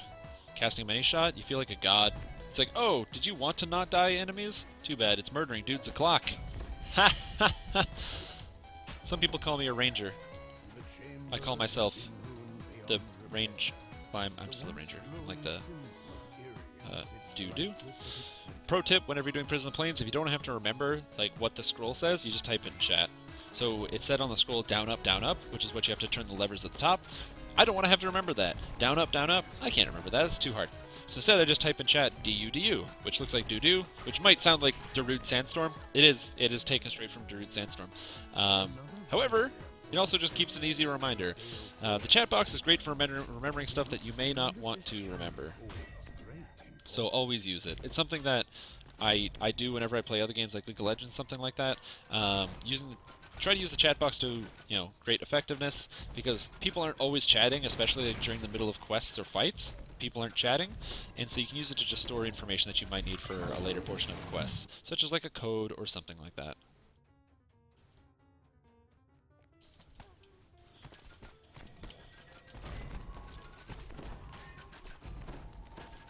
Why is my health so low?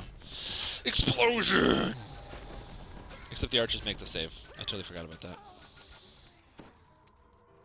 Oh. Game is like lagging out. Now, Rakshasas, you have to have good damage. I actually don't have good damage anymore. I kind of want to put a gem of good in my bow, so that way I can actually deal good damage. Get it? Good damage? I mean, good aligned. Because Rakshasa's damage reduction is good and piercing, so you need good damage and you need piercing. Piercing's easy. I use a bow. But good damage, gotta have a good weapon.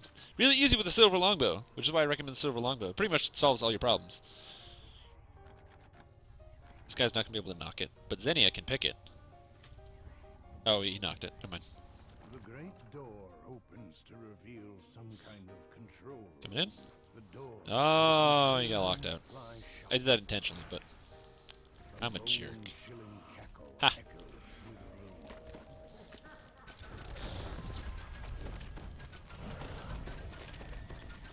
Bam! 1,000 damage! What is this damage? Cool. So down, up, and then you right-click this, and it activates it.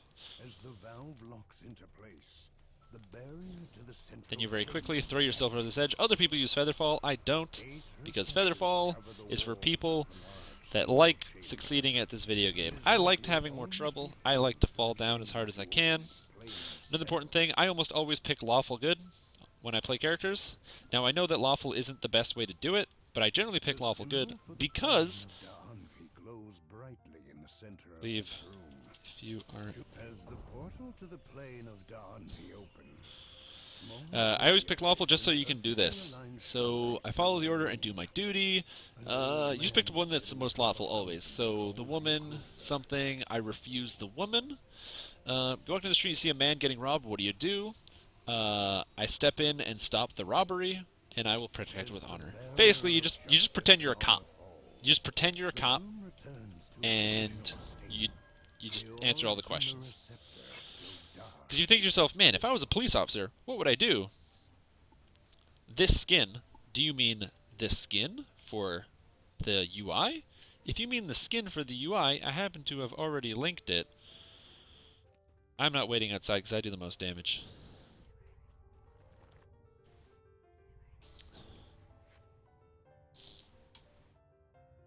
However, is this... Which one is this? Is this a Marut? Oh, this is Marut, so I should actually have my acid damage on. Whoopsie. So I'm going to lose some damage here because I'm bad. I'm a bad player.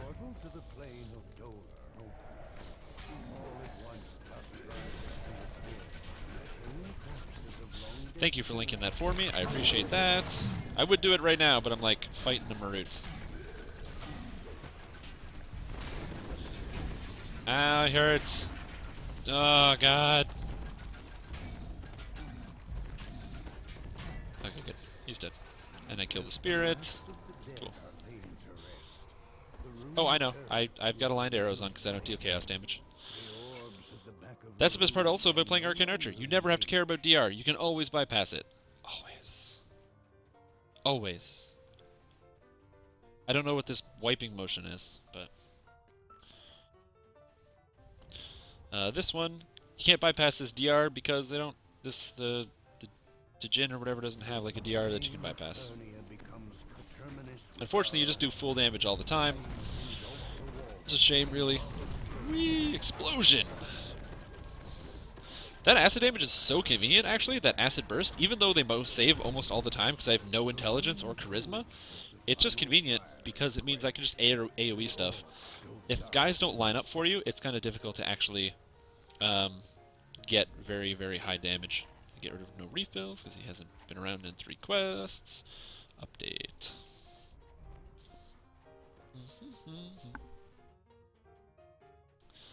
Are you guys still talking about the the spell power, the sonic spell power? I hope you guys can figure it out. This character, I know if I go full spell power build, and I mean full spell power, I'm assuming I can get probably closer to 500, maybe even 600, but that's what I'm going to try to go for. Welcome, welcome. Wait, did I get dispelled by something? Oh, air elementals, no! Yeah, somebody posted on my my build guide, and they were like, why don't you take electrical damage? And there actually is a reason why I don't take electrical damage on this character, and I take acid damage instead. And the sole purpose is because air elementals are immune to electrical damage. And air elementals are the most annoying enemy in the entire game. So for that one purpose, so it's easier to kill air elementals, I do not take electrical damage.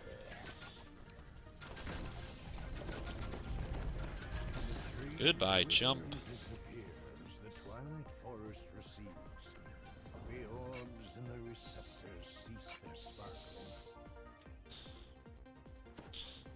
This character's pretty good if it just plays itself, but if you can get better at it by just swapping between different arrow damage types, whether it's the elemental damage type, your actual damage type that you're applying with your physical damage. Yeah. Cool. So this is a vampire, so I want to go Metaline, so I have silver. And then I activate all my buffs, and I start wailing on him.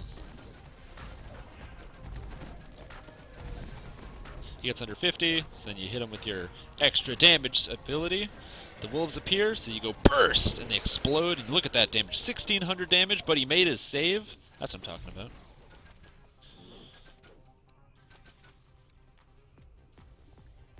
And then eventually the vampire respawns. There he is. Makes a goofy laughing sound. Tee hee hee, I am evil, ha! He's dead. Gotta love enemies that do that.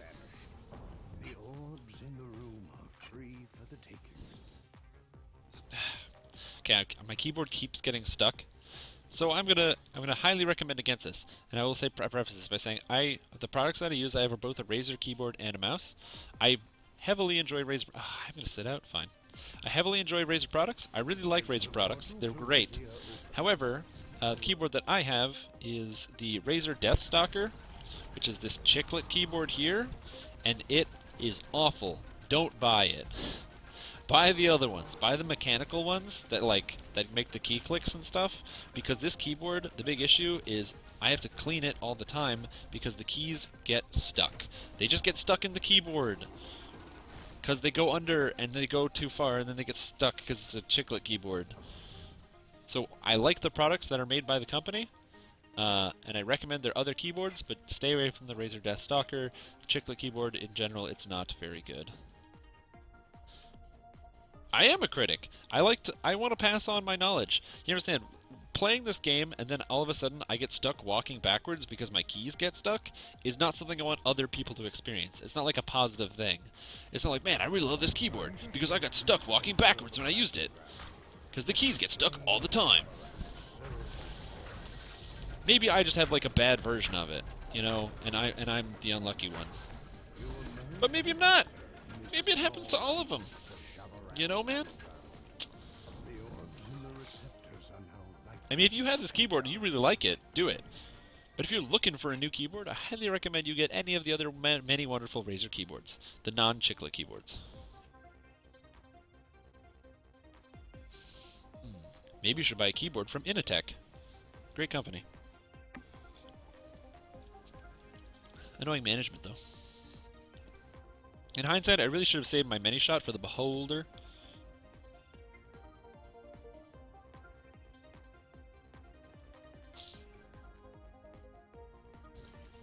As the portal opens, the teeth of Sauron Goodbye, Cardin. Syndril died already? Syndril got like stomped on by the Beholder.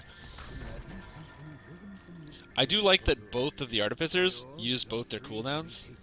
So they both use the like the auto fire cooldown, whatever.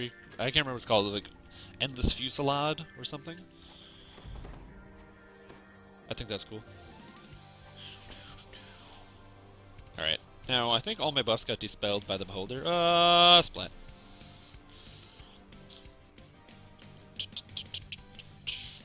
So I'm gonna have to rebuff.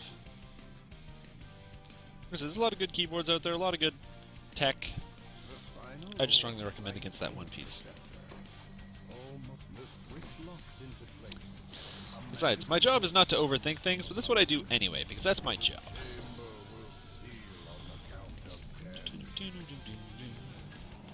And while I'm here, might as well summon a Razor Cat. Yeah, summon the Razor Cat. Look at that. Oh, hey! IFUCK is here. IFUCK?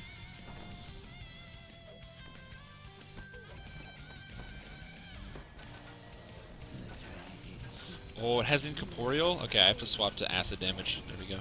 Or that force damage, so I don't have to deal with incorporeal. That's one thing I can't deal with very efficiently is incorporeal incorporeal creatures. I have to swap to force damage, which reduces my damage total. I'd still rather reduce my damage total by a small bit, so I always hit. All right. So then you right-click on the docent one time, and then it causes everything to spawn, or the bridge to spawn. If you've ever been in this quest and it doesn't finish, it's because no one clicked the docent. But only click it once, because if you click it again after somebody's clicked it, you die. You get overwhelmed by the psychic energy within the docent, and then you die. And dying is bad, so you don't want that. Do this. People get their voice the master. 5, 4, 3, 2, 1. Cool. And now we head out to Foundation of Discord. 3 more quests, and then we're done all of Giant Hold. So, is the game lagging out? Yeah, the game's lagging out. Back to go? There we go. Yeah. So as for how does this character fare when it comes to epics, pretty good. Definitely not as dominant as it is in heroics. However, you're still going to be doing a lot more damage than most of the people that you play with, especially if you're playing with, like, you know, new characters, people that are first lives, that kind of thing. This first life will do a bit more damage.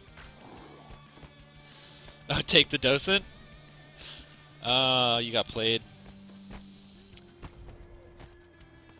That just reminds me of there's a lever in Tempest Spine, and the lever doesn't do anything when you pull it. Doesn't open a door, doesn't do anything. But what the lever does do is it makes a flame jet shoot out at the lever when you pull it. And so if anybody was new, you would always, you'd be like, oh, whoever's new has to pull the lever. So whoever's new would then go and pull the lever and then just get roasted by this trap. It was really funny. I mean, sure, it was a dirty, mean trick, but I really liked it.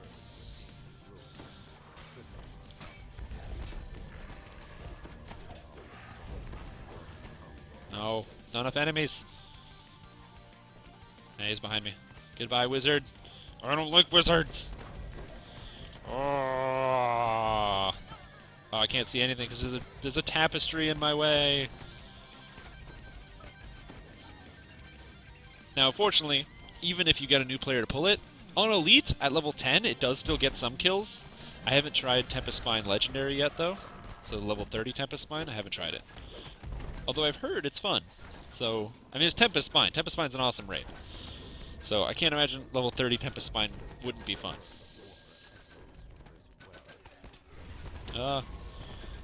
Goodbye, clerics. I loved 2,500 damage, but they made their save. Man, I love this character.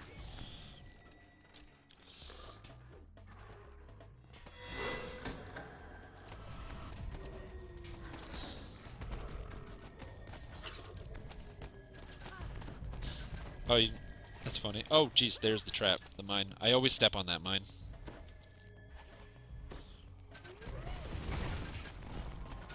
What was that sound? I heard this really weird noise. It was like some kind of growl.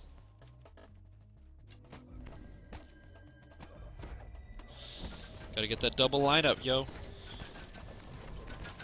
Oh, this paladin is in Draconic Incarnation. You see that frost breath? That was sick.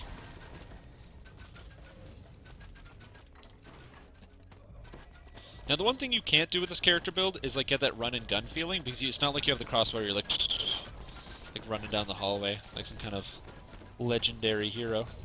Additionally, because most of the game does auto attacks, you kind of let it control itself as opposed to actually getting the feeling of pulling that trigger, which is always nice.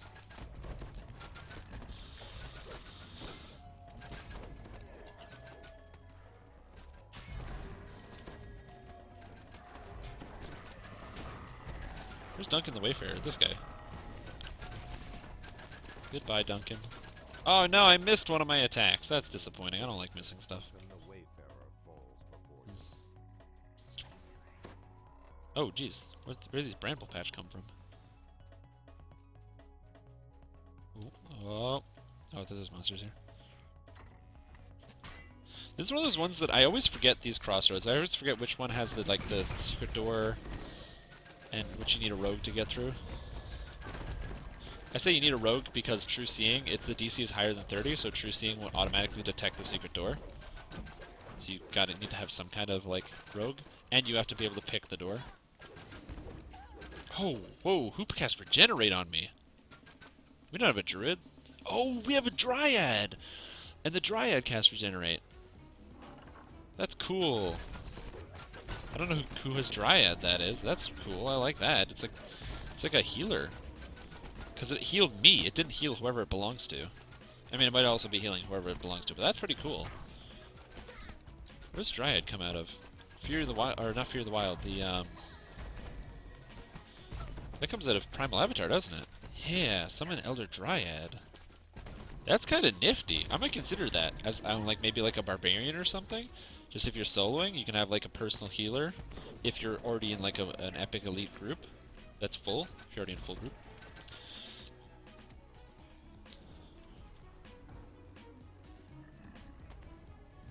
Now, if you're like me, always focus on the big main target because it makes you feel good. Oh no! Until you get knocked down by a command spell, and you have no will save, so you don't get up that good. Ooh, I got healed by the dryad. I love that. I love this dryad. This dryad's awesome. Wrong button. Ooh.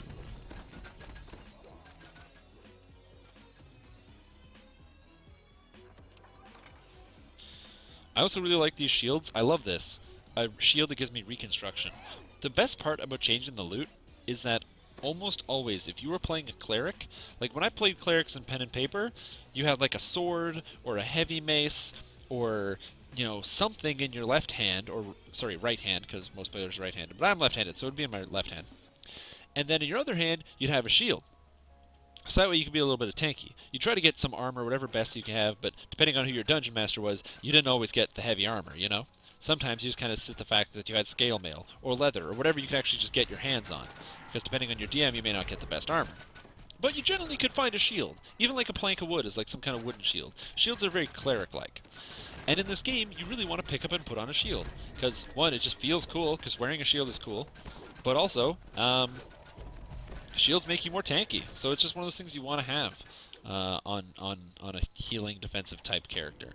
However, unfortunately, most shields don't give healing spell power in this game. There are a couple exceptions, some like especially unique shields that give a decent amount of healing spell power. And when I say unique shields, I mean like named items. But almost all loot gen items are pretty much useless when it comes to shields. It's very difficult to get a shield that has any kind of spell power on it, unless you crafted it yourself. But now with the random loot gen and the way it works, you can actually get some really good shields that happen to have, you know, all sorts of different effects on them. So like Radiance Lore on this weapon and other stuff. So it's great, because now you can have a shield that maybe gives you spell power, like damage spell power if you want to be like a damage cleric, or even just standard devotion spell power. It's just a great effect, and I'm really glad they decided to put that in. Makes me really happy. So I like that. Because it's cool. It's to be able to like have a shield and still be able to heal people. And as I said, I know that there are shields in the game, but like I don't know. When you're leveling up and playing your character, it feels good that you don't have to wait till like level 30 to get the item that makes your build feel good. Like for example, there's a shield you can get. At what level is it? I believe it's 25 that gives you healing spell power on the shield, but it really sucks to wait till level 25 to get an item like that when you'd want to have it the whole time. Instead, you just run around with 2 scepters. One scepter that gives you damage and one scepter that gives you healing. Or like a scepter in your offhand and like a sword in your main hand or something. And it just doesn't feel as good as having that shield, that stalwart shield. So, I don't know. Maybe that's just my opinion, but I think it's cool and it's good. I love the updated loot system. If you haven't played Dungeons & Dragons Online in quite a while and you're trying to get back into it and you're watching the stream like, I wonder if I should, I highly recommend you take it as an opportunity. The new loot system's cool because it allows almost anything to spawn on any ability to spawn on any item. So like this Docent gives 42 cold resist and 32% cold absorption. So what that means is that when I get hit by a cold spell, if it does 200 damage, it takes 42 off. So now it's only doing 158, and then that number's reduced by another 32%. So that's a huge reduction in the amount of cold damage I'm taking, especially if I already, maybe it's like something I made a save on. So that's awesome. Hey, thanks for watching, Nasheron. Hope you have a wonderful evening. It's just one of those things, It's really cool. All the items are new. The game feels so fresh, it's unbelievable. Acid explosion. I love that everyone makes their save, but it still does like 1200 damage. That warms my heart as it melts theirs. And we got the ransack bonus for breaking stuff. Time to do the final room. Now this is really nice as a wizard, or as an archer as well, because I can just stand here and shoot everybody. Normally you kind of just have to deal with the fact that people are shooting you in the face in this quest, because you're like, I'm a melee, what am I going to do? But nope, not me. I could just shoot people all day. Haha. Now I didn't realize, oh man, there's a bard right there. Oh jeez. That hurt. I'm not healing that much.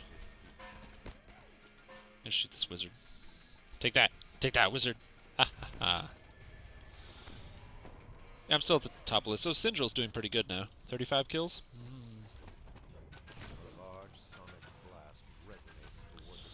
Alright.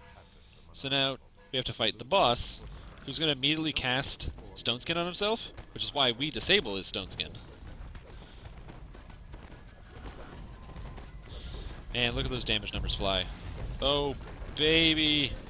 Yeah. Damage numbers. Damage is just one of those feel-good things. I love damage.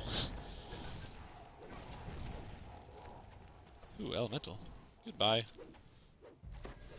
And the best part is there's no acid elemental, so acid damage is even better. If you use fire damage on a fire elemental, it doesn't do anything. If you use acid damage on an earth elemental, it still does full damage because you're melting the rock. Taking them in their racks and you're just melting them up. Oh, there's an elemental in here? 1200 damage.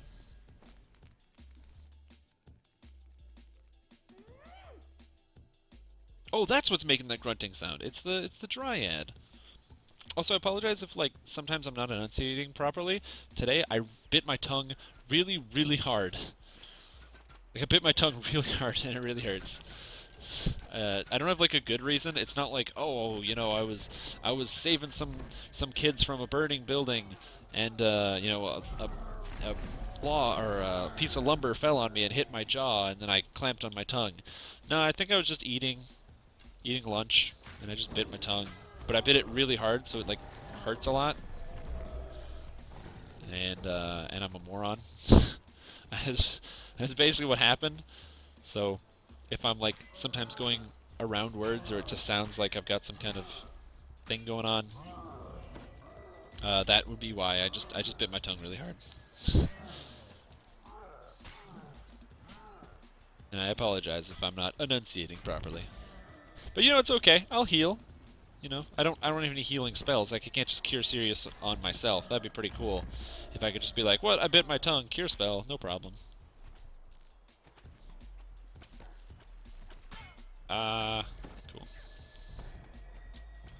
Cool. No, die. I didn't get the kill before I go in. Cry for help.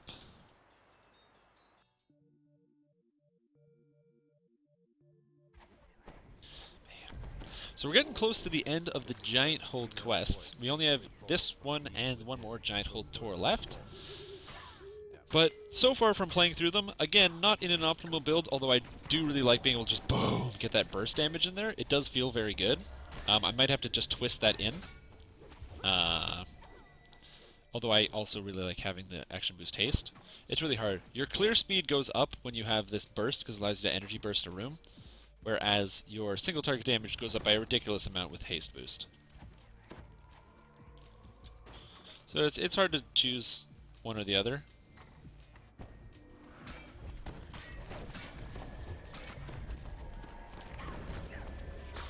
Although I can definitely say if I actually had full spell power and a high DC on that, yeah, Draconic Incarnation would be kinda OP. 'Cause that just feels fantastic. There's really high bursts. Like, I'm talking, ideally, I'd be doing closer to, like, 7k with that burst, 8k.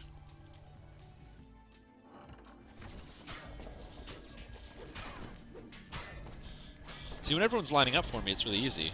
But when they're not lining up, or in between lining up, I can still get that burst of, like, 7,000 damage. Kinda nice, which not all characters can do.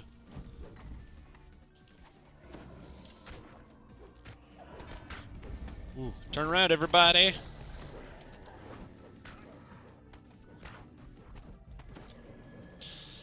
Now, I'm not entirely sure why Sniper Shot is an automatic bluff check. I feel like it should make a bluff check. Like, it shouldn't automatically succeed and render a target vulnerable. In all honesty, to make it a little bit more balanced, it should still require you to make a bluff check. Which, 9 times out of 10, if you're going this build, you'd put points into bluff anyway, if that was the case.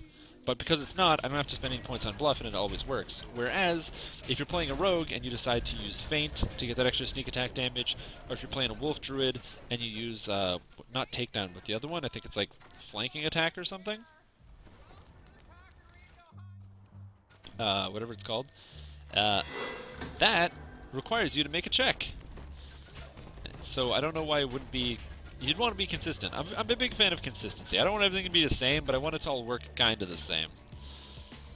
Because when it doesn't work the same, you just get one thing that's just flat out better than another. And then you get confused as to why you're even doing it. Like, why would I play a dual-wield ranger so why would I play like a druid when I can just play ranger and get more damage? And that's actually not true. Ranger does way more damage or druid does way more damage than ranger. Some of the best single target damage people are druids, true fact. Man, like sometimes these wolf druids, they just rip enemies to pieces. They do crazy single target damage, especially the ones that are really, really absurdly, disgustingly well geared. And they're there, you've seen them. If you played through epics, every server, you've seen these druids that are like they're capped, they're legendary dreadnought, and you just see their wolf head go crazy because they're attacking like 6 times a second. These wolf druids are crazy. And I love playing with those kinds of wolf druids, because they make every quest really, really easy. I'm missing, because I'm bad. Take that. Die, Jarlith. Is it Jarlith or Yarlith? I always say Jarlith. Like I pronounce it like a hard J. I don't actually know. Whee!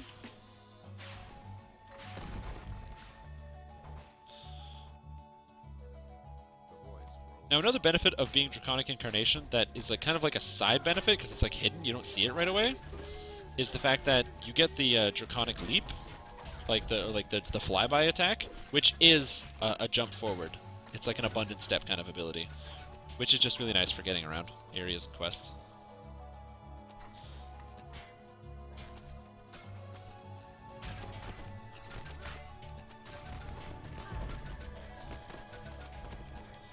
Ah, something is happening. My game is like freezing a lot, which is kind of weird. Not sure why that's happening. I have to do some cleaning out on my hard drive. That might be part of the issue. Explosion! Oh, snap! I got tripped mid-explosion attack. Oh, it hurts. Everybody hurts. Oh, God, the pain. Paylor, help me. Too bad there's no Paylor in there. Ow! Spikes. Man. You think I'm playing a ranger. You know, I got a dexterity of 47. You'd think I could make a reflex save, but nah. Now, one item, there are a couple items I'm actually missing on this character.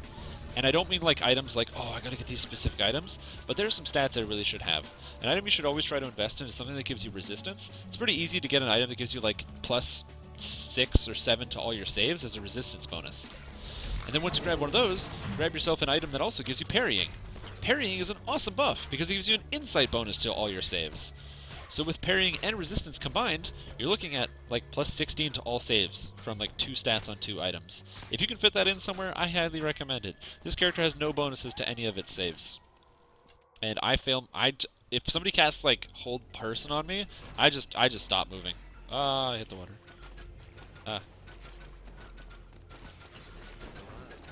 So I highly recommend you do that.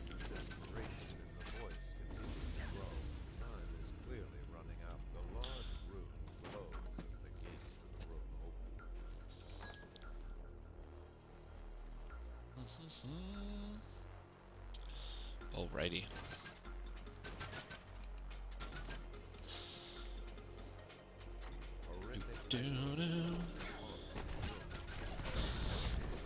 Now, I do have some ideas. The end of the stream, the last few times at the end of my stream, because we're nearing the end. I might do a couple more quests, but we're getting close to the end. And at the end of every stream, I like to do kind of like an introspective into the way that Turbines has been running their game, and talk about the good and the bad decisions that I think they've made. Because don't get me wrong, Turbine has made some awesome decisions. Like, and I don't just use it as a section to be like, I'm gonna smash this company into the ground. They've made some awesome decisions. This loot change is one of the coolest things they could have done with the game, and this, if anything could make the game more popular, I think this is it. It makes it easier to get into because the lower end of items is higher. So now, instead of like finding almost all garbage items that you sell, you can pretty much always find an item that will improve your character. Hurry up, let's do it. Always kill the ads first, because then you get the extra bonus.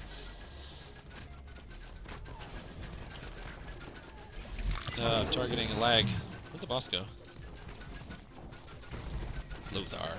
Goodbye, Lothar. And I do, take some, point out my criticism of things that I feel are important. Hey, 32 force spell power. Things that I think are important and should be looked at and thought about by the larger community. Like, we can come together to come up with solutions to these problems, or like these things in the game. And that's good. However, today we're not going to be doing quite that. At the end of the stream, it's going to be like a discussion segment, so it's going to be a very chat interactive. So if you like typing with your keyboard into a message box and then having somebody read what you say and probably ignoring it, this is the perfect time for you. And we'll get to it when we get to the end of the stream. But I do have a very evocative topic I'd like to discuss with all of you. And I'm sure you'd appreciate it. And let me see here. Feather falling boots of move silently, devoted of intimidate, stalwart of fortification. I have strength. Ooh, 0 concentration. I really don't like the concentration items giving 0. I hope they can patch that, because one of the builds I want to do actually requires concentration. So it's a very concentration heavy build. Giant hold Tor, giant hold Tor. I want giant hold Tor. Giant hold Tor. There we go. It's the last one. So I talked to all 3 of these. Hand them all in. Alluring of natural armor. 10 charisma, 10 natural armor! I don't know if that's good or not. I don't need charisma though, so I'm going to bypass it. Maybe I could sell it in the auction house. Maybe I could give it to somebody, but cool. Give me the quest. Talk to me. Dragons are attacking. Okay, good. Now I can get Giant Hold Tor. Yeah, so we'll cross it when we get there. But I do have an interesting discussion, and I think you guys will like it. Man, I have all these items I don't know what to do with. If, by the way, if you see me pick up something and you're like, man, I'm on Galanda, and I could really use that item that I see that somehow flash by in a second because you can read items very quickly, let me know, and I'll probably give it to you. I don't use most of the items that I pick up. I think they're cool, but usually I'm like, oh man, this is so cool, and I like hold on to it, and then I'm like, this is okay, and then I get rid of it.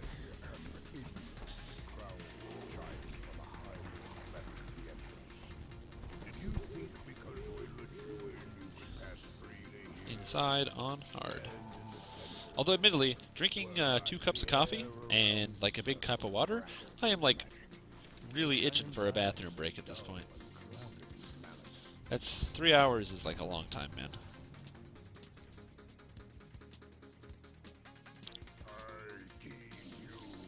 Unworthy.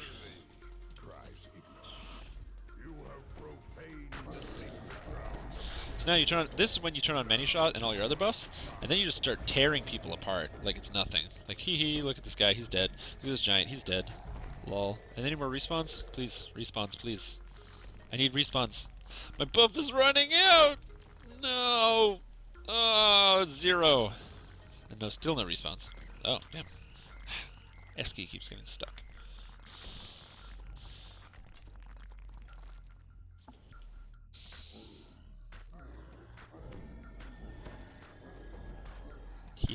And the best part is every monster seems to be ignoring me, so I can just sit here on the edge of the room and just pew pew away at monsters.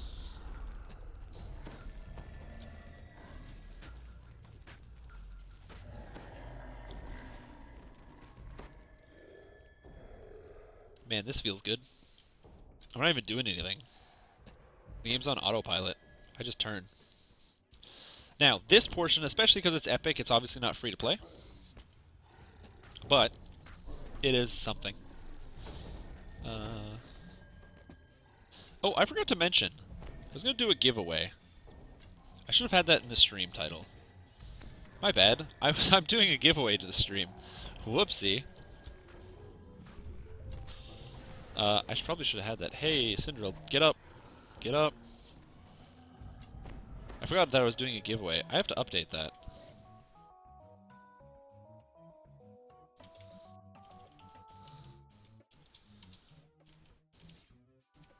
Oh my god, I keep hitting so many buttons on my keyboard.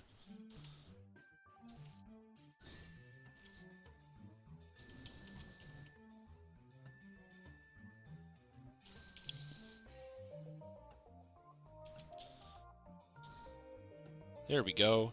Perfect. That's something I should have had in there from the start. I totally forgot I was doing a giveaway.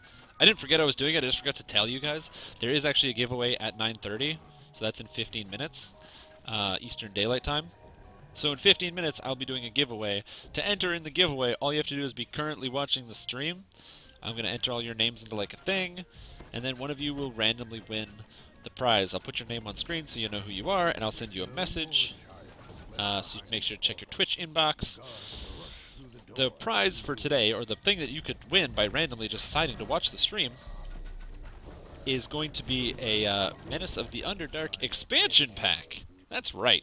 If you happen to already have the Menace of the Underdark expansion pack, then I apologize. I have nothing to give you other than that. But it's a great expansion. It gives you access to the Epic Destinies, it gives you access to the Druid class, and it allows you to go to Evening Star, which is really cool. Evening Star is a really cool place to do quests and stuff. So I highly recommend, if you don't have it and you want to get started in the game, Druid's a really fun and easy class to play. And it's not quite as easy as this, but it's great for new players because you get a pet that helps protect you, and you can heal. You know, it's just an all-around great class. And then getting access to Epic Destinies is, of course, amazing. Bam! Acid damage. Welcome, welcome. So, yeah, if that's something that interests you, I'll be doing the giveaway in a bit, in like 15 minutes. Now, there's also, if you happen to already have it, you can still win the prize and then convince one of your friends to come play the game by saying, hey, if you come play, I got a free expansion pack, bro! And then you could give it away. It's like that movie Pay It Forward, except you won't get stabbed at the end. Spoiler alert. Although everybody should have seen that movie. It came out in the 90s. It's a great movie. The ending is just really, really harsh. Like, the ending is like so So heavy. Ah, that movie's great, but man, the ending is just like punches you in the gut, like, or stabs you in the chest. Eh? That's a bad, tasteless joke. Anyway. Oh, you haven't done Epic Dragons? I actually like Epic Dragons. I think they're fun. Probably not going to do them today because I'm lazy, but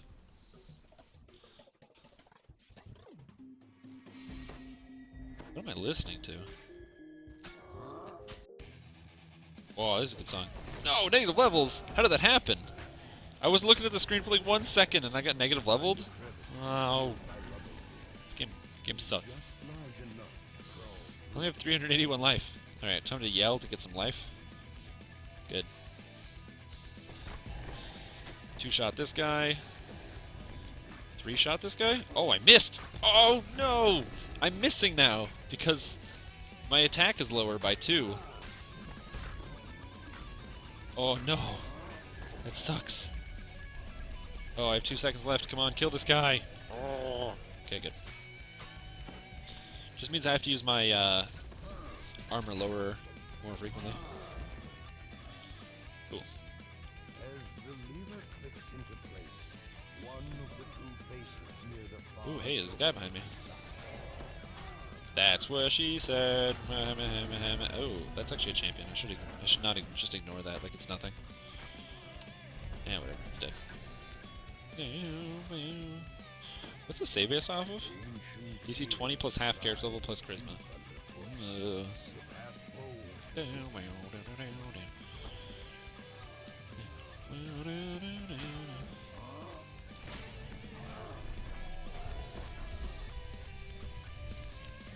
Oh, I can't render the creature, so I can't shoot at it. That's hilarious. Oh man. The mortal master stands with maddened eyes, casting an elaborate spell. There we go. So I make sure I'm shooting both at the same time, and then you just stand here and you just shoot. And you shoot, and you shoot, and you shoot. Turn on morphic arrows, that way I can hit all the skeletons in between and not really care about, you know, the actual damage type of my abilities. Hey, I got a negative level back. I do like that they added it. Some people might call it easy mode, but the fact that you can regenerate your negative levels and blindness doesn't last forever, man. Those of you that played when the game first came out, you know what I'm talking about when I say blindness lasted forever. Because it literally didn't end. It had no time limit. So if you got blinded, you just couldn't see your screen until somebody cured you of blindness. And back in those days, you'd leave a quest, and it wouldn't cure you of everything. You'd still be blind. You'd have to blindly make your way to the tavern, and then blindly talk to like the person who could cure stuff for money, which wasn't in the game right at the beginning. They had to add that in because too many people would sit in the tavern blind or have to log out and wait for like the blindness to go away over time.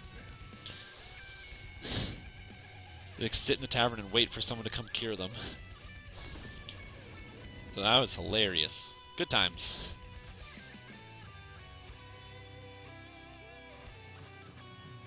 Combo of magnetism. Cool. Thank you, everybody. That's about it for me today. But, yeah. Thanks for coming. Hope you all had fun, and we'll see you around. You always got to give a good, happy, hippy-dippy-dappy happy end to any time you do something like that. Insightful Seeker and 9% dodge bonus. I like that. So that's actually better than what I'm using. So I'm going to take that. Now I can do the raid if I want to. I haven't done the raid, but whatever. Alright. So, let's talk about stuff. What time is it? It's 9:20, so it's not quite time for the giveaway. So what we're going to be doing here is I'm going to be running around and picking up items. It's important. So this guy, because I did every single quest, he's going to be like, yo, pick whatever you want. Oh, you just ran out of heal scrolls? Oh, jeez. Dream Visor, do I want that? Probably not. This armband, I need strength. What else is here? Something I don't care about. Arcat's Cord, which is something I don't care about. And Surefoot Boots, which gives mobility, which I already have. And Striding, which I could use, but whatever. Alright, cool. And then finally, you gotta pick up your Saga reward. So display my reward score. Cool, claim current tier. So I got the hard tier. So I have Swim, Swim Tome, Intimidate Tome, 49k experience, or 7.5k Guild Renown. I could probably take the Guild Renown, probably should because we have the bonus. I want the experience though! Guild Renown. Bam! 11,000 Guild Renown. What a superhero. And then it resets my saga again. So I'll have to do that. I'm going to quickly run through, pick up all the items. Then after I pick up all the items, we're going to do the giveaway, and then we'll have the big discussion topic, which I'm going to bring up here. So the reason I say I'm going to pick up all the items is because actually scanning through all these items and seeing which one is the best is actually kind of fun. I genuinely really enjoy doing this now. Being like, oh, what is this cool item? What's this double shot? Okay, whatever. And, you know, you're not always going to have good items. You got to find the diamond in the rough. And it makes you feel good, the fact that you're actually scrolling through and looking and choosing, oh, I decided to look at this item, and now I can see that there's this thing I could actually use. Metamorphic Evocation, and Blasting of Combustion, Evocation Focus, and Combustion. That's not bad. If you're some kind of fire sorcerer, that'd be pretty good. Charisma 10, spell saves, insightful spell saves, plus 10 on spell saves, and 10 charisma. I'm going to put that on the auction house. So I'm going to put auction house stuff in my last pack.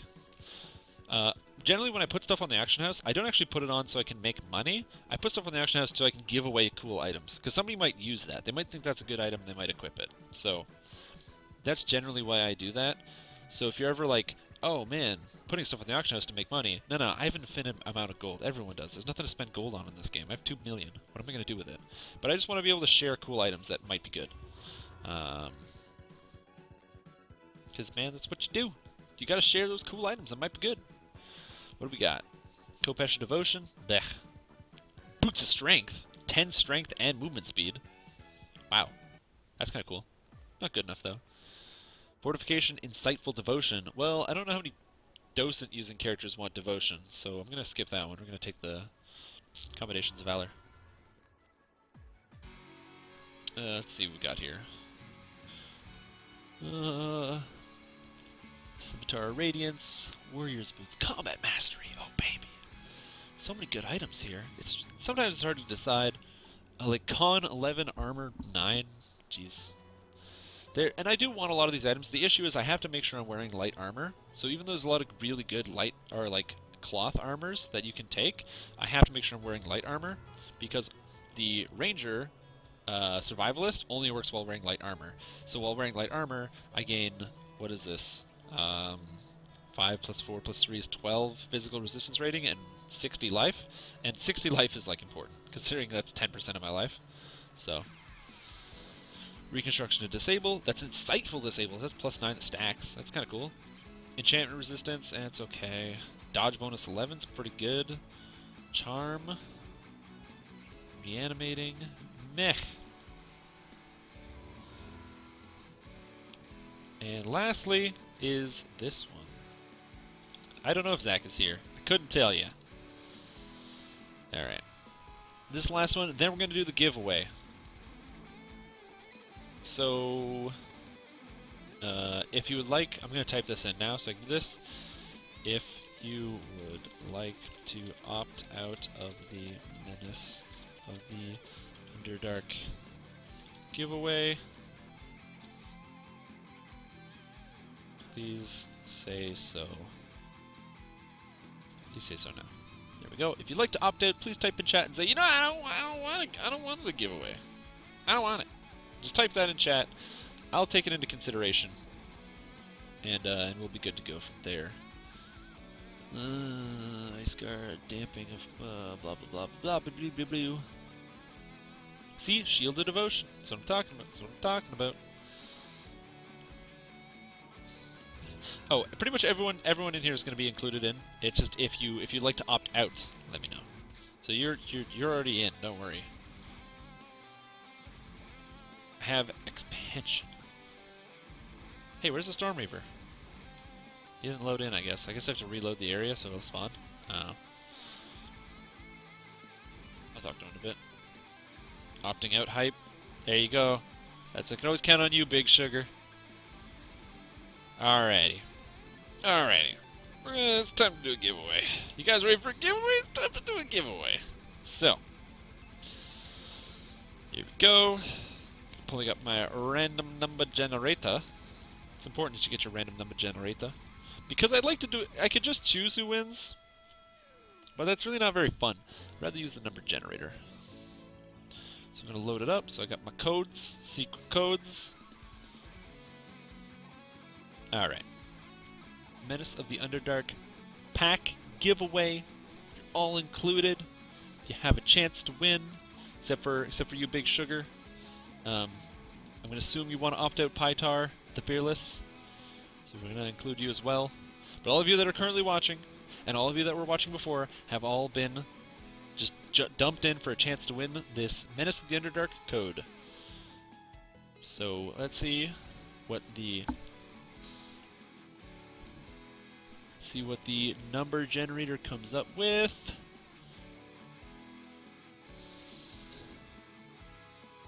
And all right. Let me get this on screen so I can randomly generate this.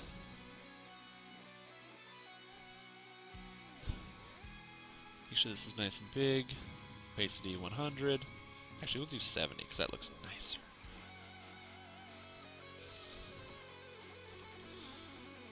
All right.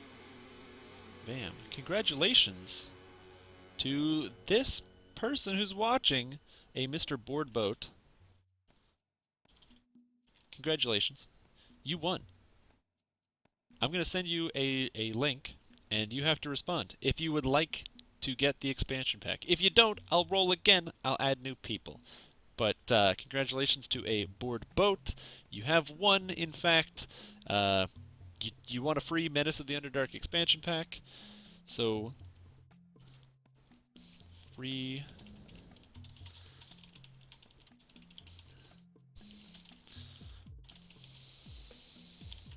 Receive the code. Perfect. So check your inbox. I misspelled that word. If you would like to receive that code, please check your inbox. And yes, congratulations to Boardboat, today's winner. So I'm glad you won. Yeah, and we'll be doing another giveaway next week. I'd love to give out more, but unfortunately I'm on a budget, and there's only so much I can give to all the wonderful people that are watching today. So, this is where it becomes the last half hour of the stream. We're going to use it as a discussion, okay? A discussion platform. And this is important. At the end, like I said, the last couple of weeks, I've tried to make it so that, you know, we talk about the good things and the bad things that Turbine has done. So I talked about, the first time I talked about consistency when looking at the classes like the Eldritch Knight and the Arcane Archer, and comparing the fact that Arcane Archer has all these cool acid scaling things, and the Eldritch Knight doesn't, for no reason. Or just because it's old. Things like that. So trying to talk about discussion pieces, or the fact that barbarians, which is one of my other topics I talked about, barbarians, they heal naturally. So if I pull up a barbarian here, which I'm going to, barbarians heal naturally, and so it doesn't make sense that the healing is positive energy when in theory it would be the mechanics of how the barbarian heals himself. So I'm going to pull up my barbarian here. Now I say this because I'm primarily a Warforged player, which is why this gets on my nerves, but it's something that doesn't make sense in the context of the game. So if I show it off here, ooh, oh, it's gonna load. It's gonna load. Is it? Is it gonna load? Yes. So the barbarians have 3 ways to heal. They can either heal when their metabolism is enhanced, so they heal over time while they're raged. They can use their spirit bond to heal their own body because they form the spirit, this bond, or blood strength. When they smash people, they get fucking pissed and they get more life. All these things are great, but it doesn't make sense that it's positive energy. The healing metabolism, well, if I'm a Warforged have mechanical pieces that are auto-repairing sensors, so when you go below 10 life, and so you're at minus, 1 to 9, if you stay there, eventually it'll say auto-repairing bots will activate, and then you'll heal back up to 1. So clearly, they can auto-repair. Oh, you didn't actually have to type. Okay, so you don't want the prize? Alright, so we're going to have to give it away to somebody else. Jeez, Boardboat. Somebody else is going to win the prize. I apologize. Now we're about to find out who. So let's see here. We're rolling again. And I gotta get it all set up again. You're gonna make me do this. Alrighty. Alright, so congratulations to a Mr. Fire Eater 64. You're the new winner! I'm gonna send you a message to your inbox. And if you would like to receive the Menace of the Underdark expansion pack giveaway. X-Pack. There's no E in X-Pack.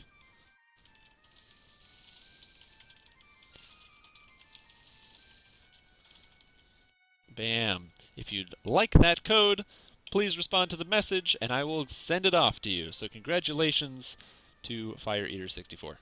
But yeah, it's one of those things where it doesn't make sense to me that the Warforged, they can heal themselves. They have that capacity in the game, so this shouldn't be positive energy healing. It even says heal 3d6. I assumed it would apply. It doesn't.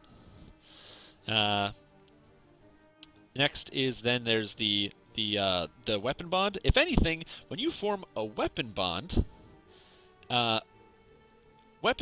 is one of those things where, you form a bond, and it's like positive energy. It's not positive energy. You're like, it's the metal itself that's giving you the strength. And Warforged are metal. They should attune to that more than anybody else. And then finally, blood strength. As I said, you just get pissed off, and then the more you kill, the more health you get. Like, you just get angry. So all these things should be healing, not positive, but just healing, affected by both repair amp and healing amp, and do full to Warforged. They don't. So that's something that don't make sense. But these are all still really good classes. Today, I'm posing a challenge to all of you. So we're gonna be doing the Strimstream challenge, and because I need help with this. So let me see if I can get a new thing on here. And I should have had this set up beforehand, but I didn't.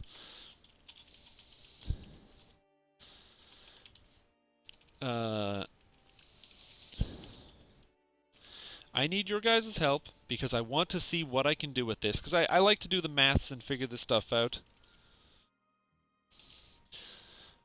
Today's challenge and discussion, which is why I need you guys in the chat here, is going to be, what is the worst enhancement tree and class?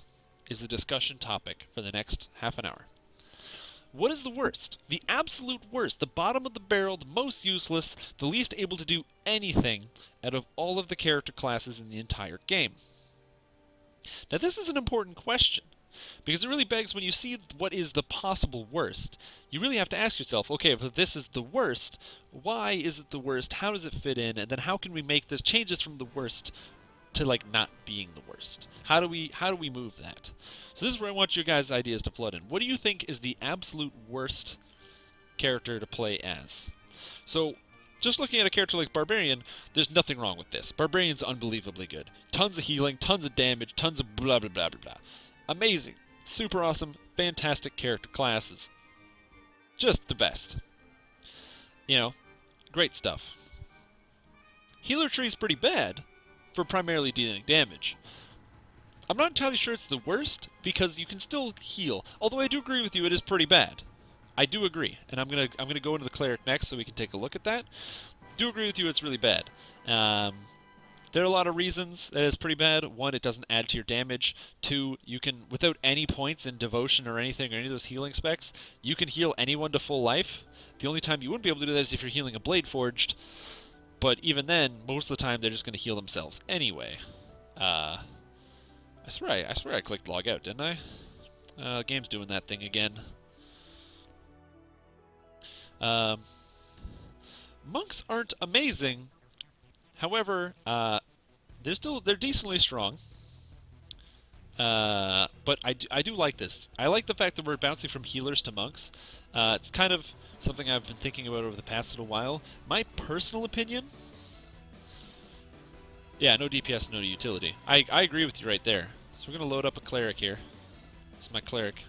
It's just a running down character. I wanted to test out some of the healing capabilities, so I threw something together and played it for a little bit. I agree healer's pretty useless, and we're going to go through exactly why.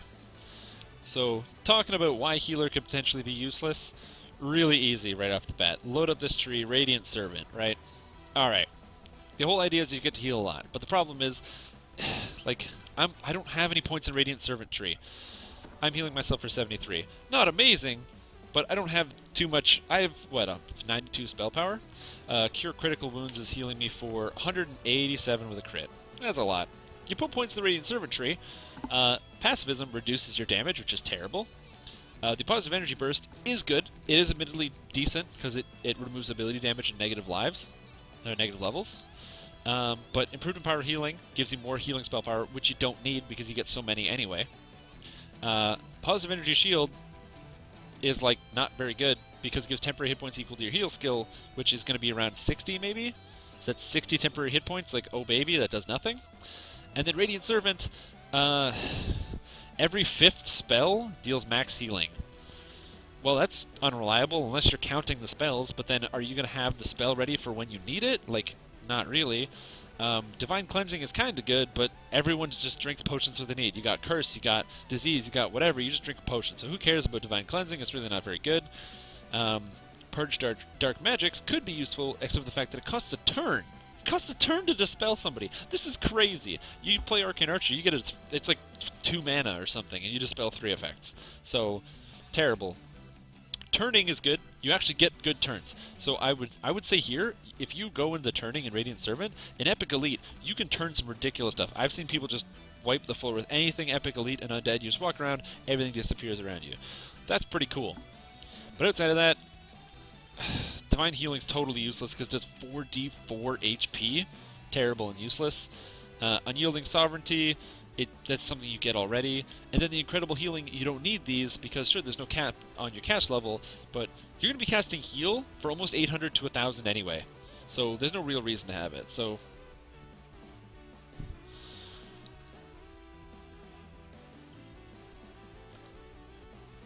yeah, it does give you an auto crit as well, but again, that's every 5th healing spell.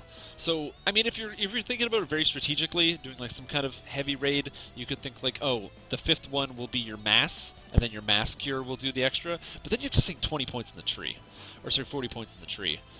And that's kind of hard. Reactive heal's not very good, because it falls below half. The problem is if you get one shot, you lose it. And Positive Energy Aura is the only good one. And I would argue that if you're playing a melee cleric, having Positive Energy Aura is fantastic. The top floor of melee cleric, Backlash isn't very good, Divine Intervention's not very good, Divine Power, you can just cast it so it's no big deal, and Divine Vessel sucks. It's just terrible. So having Positive Energy Aura is, I would argue, better than War Priest, in pretty much entirely. So if you're going to be a melee cleric, Positive Energy Aura is not that bad. It's still pretty good. But aside from that, I do agree that this one's not very good. Radiant Servant. So Radiant Servant's pretty bad. Zombie Radiant Servant, I don't know about that. I don't know about that one. That seems a bit out there to me. Next, we're going to look at the Monk. So, we're going to talk about Monk. Which is worse, the Healer Cleric or the Monk? You guys have any other ideas, or are we just stuck on Monk and Healer Cleric? And the reason I'm bringing this up is because what I want to do is I want to take whatever is the worst that you guys think is just the absolute worst. Because, I mean, even though the healer is not that great for adding damage, there are still situations where sometimes you might want to heal people. For example, if you're playing with your friends and you're not too good at the game, a healer is going to provide a lot more than a monk would. And that's my thought process. If I'm playing with people that aren't very good at the game, as a healer, I can support them very well because I can keep people alive. I can always be rezzing, that kind of thing. If you're playing as a monk, not quite the same thing. So I'm going to pull up a monk here. I'm going to take a look at the monk tree and see what we can get there. That's just wrong. This is just factually wrong. This is 25. Ugh. All right. Where am I? I'm standing on a thing. Wow, look at all these abilities. Oh, the game's frozen. Alright, loading. Great. So, Monk. Monk's pretty bad.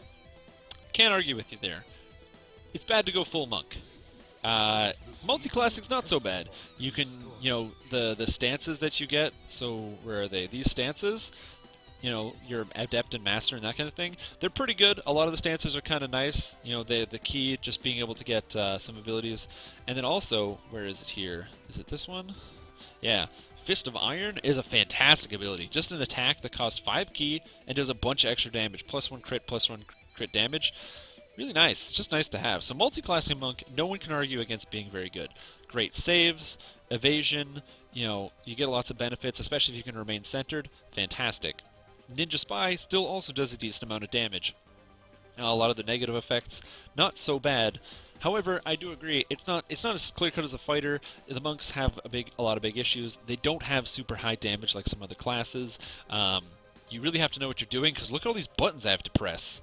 Like, look at them. There's so many buttons you have to press. And then if you're trying to play Henshin Mystic, which is a build I'm going to try to make, like, my god, it's pretty hard to do. And I'm not going to lie, it doesn't even really seem very appealing. So I get to shoot a Keybolt, though. It's kind of neat. So I can see why this wouldn't be very good. Not only when you're talking about that, so you get no physical resistance rating. Evasion's great, but can you max out your dodge? Now, however, there are some good monk builds, such as the Shuriken monk build. Shuriken monk build is still one of the best monk builds in the entire game, and arguably one of the best range DPS. It's not garbage, but it's still decent. But I would argue that monk might be worse than healer, or at the very least, Henshin Mystic is worse than a healer. Henshin Mystic doesn't really provide anything. Void Strike's really good. Void Strike is very good. However, this is kind of hard to say. Do you guys have any other ideas? Do you have anything else that's stirring in your mind? Any other classes that you might think to yourself? I'm gonna pull up the list so we can take a look. But it's just, I do agree with you. The healer, the fact that you can't really provide a lot of damage to your team, it's not very good. Two-handed fighting melee cleric build. Yeah, I mean, that's a good idea, especially with War Priest. War Priest is really strong, because a lot of the damage it adds. I'm going to quickly go create here. Alright, so just looking through the classes, Fighter, obviously no one's going to argue. Fighter wasn't very good, but now it's better. Fighter's a lot better than it was before. It's got the cool new feats, and it's got easy access to physical resistance rating and magical resistance rating from the new feats. Plus, its tactical DCs are higher than any other class, so it's pretty good. Barbarian, obviously, is amazing. No one's even arguing. Paladin, fantastic. Super high, ridiculous, mega ultra damage, tankiness, fantastic. Monk, really hard to play. Not really that much better, especially because Stunning Fist is great, but Fighter can probably get a higher DC on Stunning Blow, and both Fighter and Paladin can get Stunning Shield for a higher DC than either. So, I mean, it's hard to argue that Monk is pretty good. Then we move on to Spellcasters. Sorcerer. Sorcerer's always good. It does a bunch of damage. Cleric. Cleric's still good because you can either play as this full damage Cleric, but if you go for the healing build, it's not that good. Healing build is just not very good to do. Also, if you want to play a healer that's not a Cleric, Favored Souls get no benefits to healing. I'm going to move my face here. Edit my face. There we go. Favored Souls get absolutely no benefits to healing. So they get lots of mana, but they get no benefit. And Druids also get no benefits to healing. They get a little bit of positive spell power, but not very much. So you're kind of limited there. Wizards are good. Pale Masters are really good and really great to solo, and they just buffed up Archmage like crazy. Eldritch Knight is still garbage. So, yeah. Warlock's OP. Everyone knows this. Warlocks are the best class, so bam. And then finally, looking at the specialist classes, Rangers, I'm playing one. They're unreal. Rogue. Now this is where I want to talk about it. He has a video on why not to use the War Priest tree in a two-handed fighter melee cleric build. I'll have to check that out then, because I mean, imagine that would be the only way you'd want to do it, right? So if War Priest is bad, I mean, who knows? Maybe War Priest could actually be the worst one. We'll have to see. But Rogue is one of those things that's really hard because they have their assassin tree, which is kind of good, but it then requires a lot of skill and being in sneak all the time. Plus, the assassination effects don't work on most monsters. Like, you can't assassinate a construct, so it kind of makes it a bit harder to play. The mechanic is obviously good. Everyone plays mechanic. If you see a rogue, they're a mechanic. They're sitting there with their crossbow, pew-pew-pewing. And then you have the acrobat, which nobody really plays.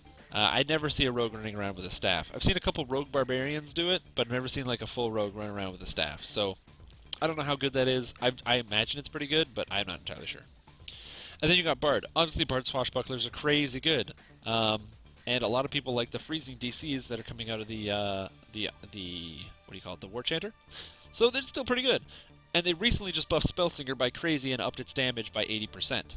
So an 80% damage increase to Spellsinger, probably pretty good. Gonna have to try that. And then finally, you got the Artificer. Arties are great. They disable traps, which makes them always useful. The pew pew pew, and the Arcano Technician, the elemental damage with the big explosions and lightning everywhere. They up that damage by 80%. So, I mean that's pretty good, right? Can't complain about that one. So, I mean, in my mind, when I think about it, I think the Assassination Rogue might not be that good. I've seen some good Assassination Rogues, but, you know, it's few and far between. But I think it's really going to come down to whether you're talking about, you know, Cleric Healer, absolutely. But I have some ideas. I have some ideas to help these. Cleric Healer I can actually see being useful, and I will explain to you how. I'm going to show you how to take a Cleric and make it not garbage. I'm going to show you how. So I got to find a character on this list. There we go. I'm going to show you how to take Cleric Healer and make it not garbage. Are you ready? Your mind is about to... I had this build idea. It's great. So, here we go. This is a character that I made. It's Sun Elf. It's hilarious how much negative spell power you can get by multiclassing Wizard and Cleric. So I'm at 234 at level 17, which is nice. But most importantly, 36% spell crit on my negative is hilarious. Not what I wanted to talk about. So, Morning Lord gets access to Arcane Archer, which I don't have on the screen here. But if you play an elf, either a Morning Lord or a regular elf, or even a half-elf, you get access to the Arcane Archer tree. Arcane Archer scales off of Wisdom. The idea being, you would pull up the Radiant Servant tree, you put all your points into Radiant Servant, and then you also go up the Elf, you pull out Arcane Archer, you get Paralyzing Arrows, which scale off of Wisdom, you keep your Wisdom maxed, and you run around with a bow that has Devotion on it, so you get healing out of it, and then you slap on, you go and run around, running and gunning, paralyzing all the monsters, supporting for your team so they don't have to worry about any damage coming in. And then you're backup, you're healing. So you're sitting in the back, healing people that go down, and paralyzing everything. You don't provide a lot of damage, but as long as you can keep your DCs high, I feel like it could work. I feel like that would be a way to actually make the healer class work. You just have to think of it in a non-traditional sense. You have to say, okay, take your mind out of it, and then go for, you're a full healer, but you got the bow to have the paralyzing arrows. Because paralyzing arrows scales off Wisdom. DC is really, really high on paralyzing arrows, especially if you get enchantment effects. If you get like a +7 enchantment item, you know, and you have I don't know, like a 50, 60 wisdom, that kind of thing. You know, you can get a decently high DC on it. In the 80s, ish, but not much higher than that. Still, it's all right, and then you can use that to support your team. As a first life, never, but I think it would be okay. But yeah, so that's definitely something that I think could be looked at when you're talking about trees. I think monks could use some looking at, just some tweaking to give it a reason. I think monks are really good in the sense that they really provide a challenge for a lot of players. When you play as a monk, when you play as a monk, you're like, oh, I'm a badass. And you do all these punches, and you take hours, and you practice, and you work your keyboard, and you get really good at playing this character. And the benefit's not that much better than just playing any other character class. It's more involved, but you don't really do more damage. And there should be like some level of like high skill to slightly increased damage. You know, you should be able to provide more for your team. So I think they just need to tweak some of the numbers, maybe change some of the effects on the monk. I don't know, try to bring it more in line with some of the classes. The problem is, if they make monks better, all it's going to do is make multi-classing better, which really becomes the issue with balancing this game, which is why they had to nerf Paladin. Multi-classing with Paladin was too strong, so they cut that and threw it out the window. They said, Paladin, get out of here. I think it's a great decision, the way they nerfed Paladin, and that you can't get your full charisma to your saves unless you have more levels of Paladin, but they did cut the Paladin. If they made monk better, they'd just be buffing the multi-classers.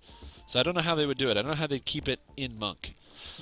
But we'd have to see. Monk is still a great class, and you'll see monks everywhere. So it's not something that's falling out of fashion.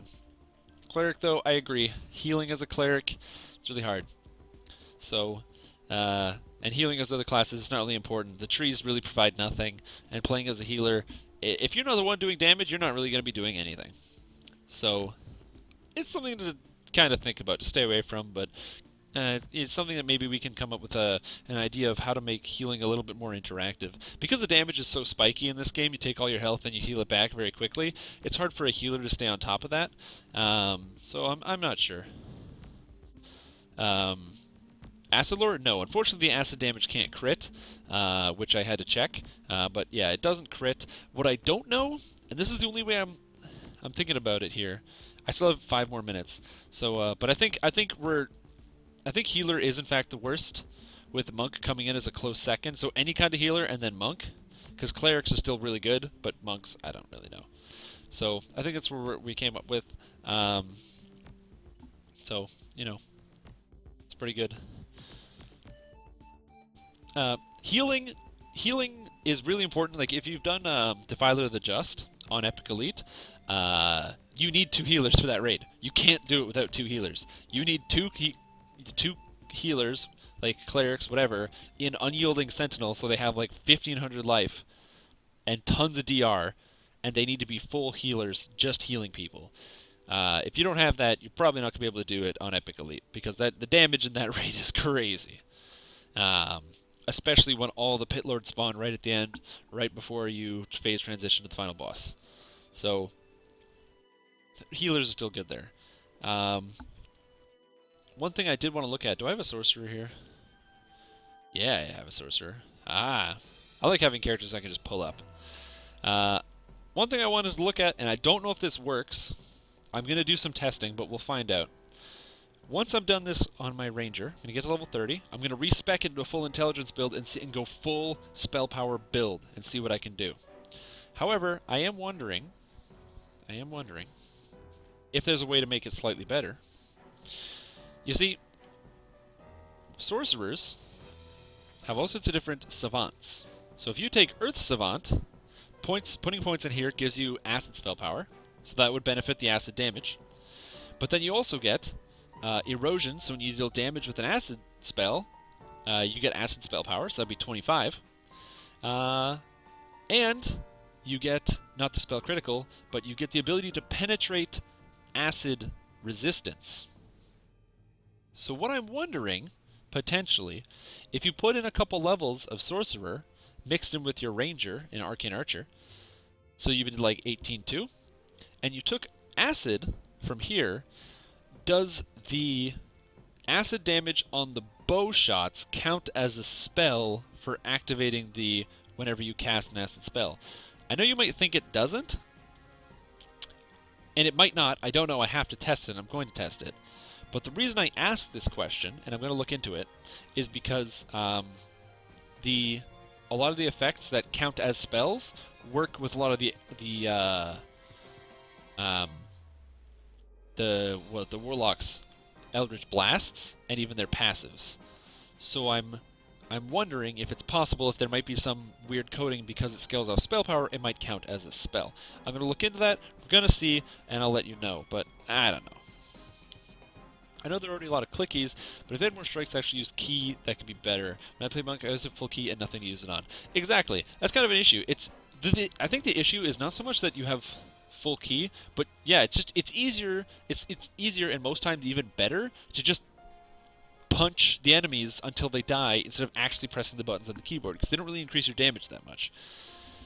I mean, all you really want to do is keep, Walk of the Sun up, so you get that +2, and then outside of that, who cares? And it's a courage bonus. It's not even going to stack with most effects, so I don't know.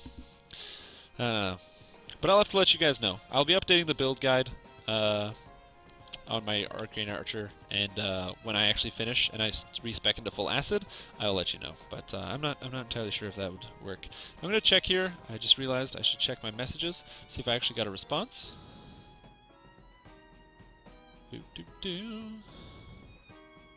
I did not get a response. So I did a couple rolls, so I know who's going to be the next winner. So if nobody responds, so if Fire Eater 64 does not respond to my message within 24 hours, I put that in the message, then the next person on the list will win. So if you're entered in and you didn't win, there's still a chance you could receive a message tomorrow saying, hey, by the way, prizes. So you never know.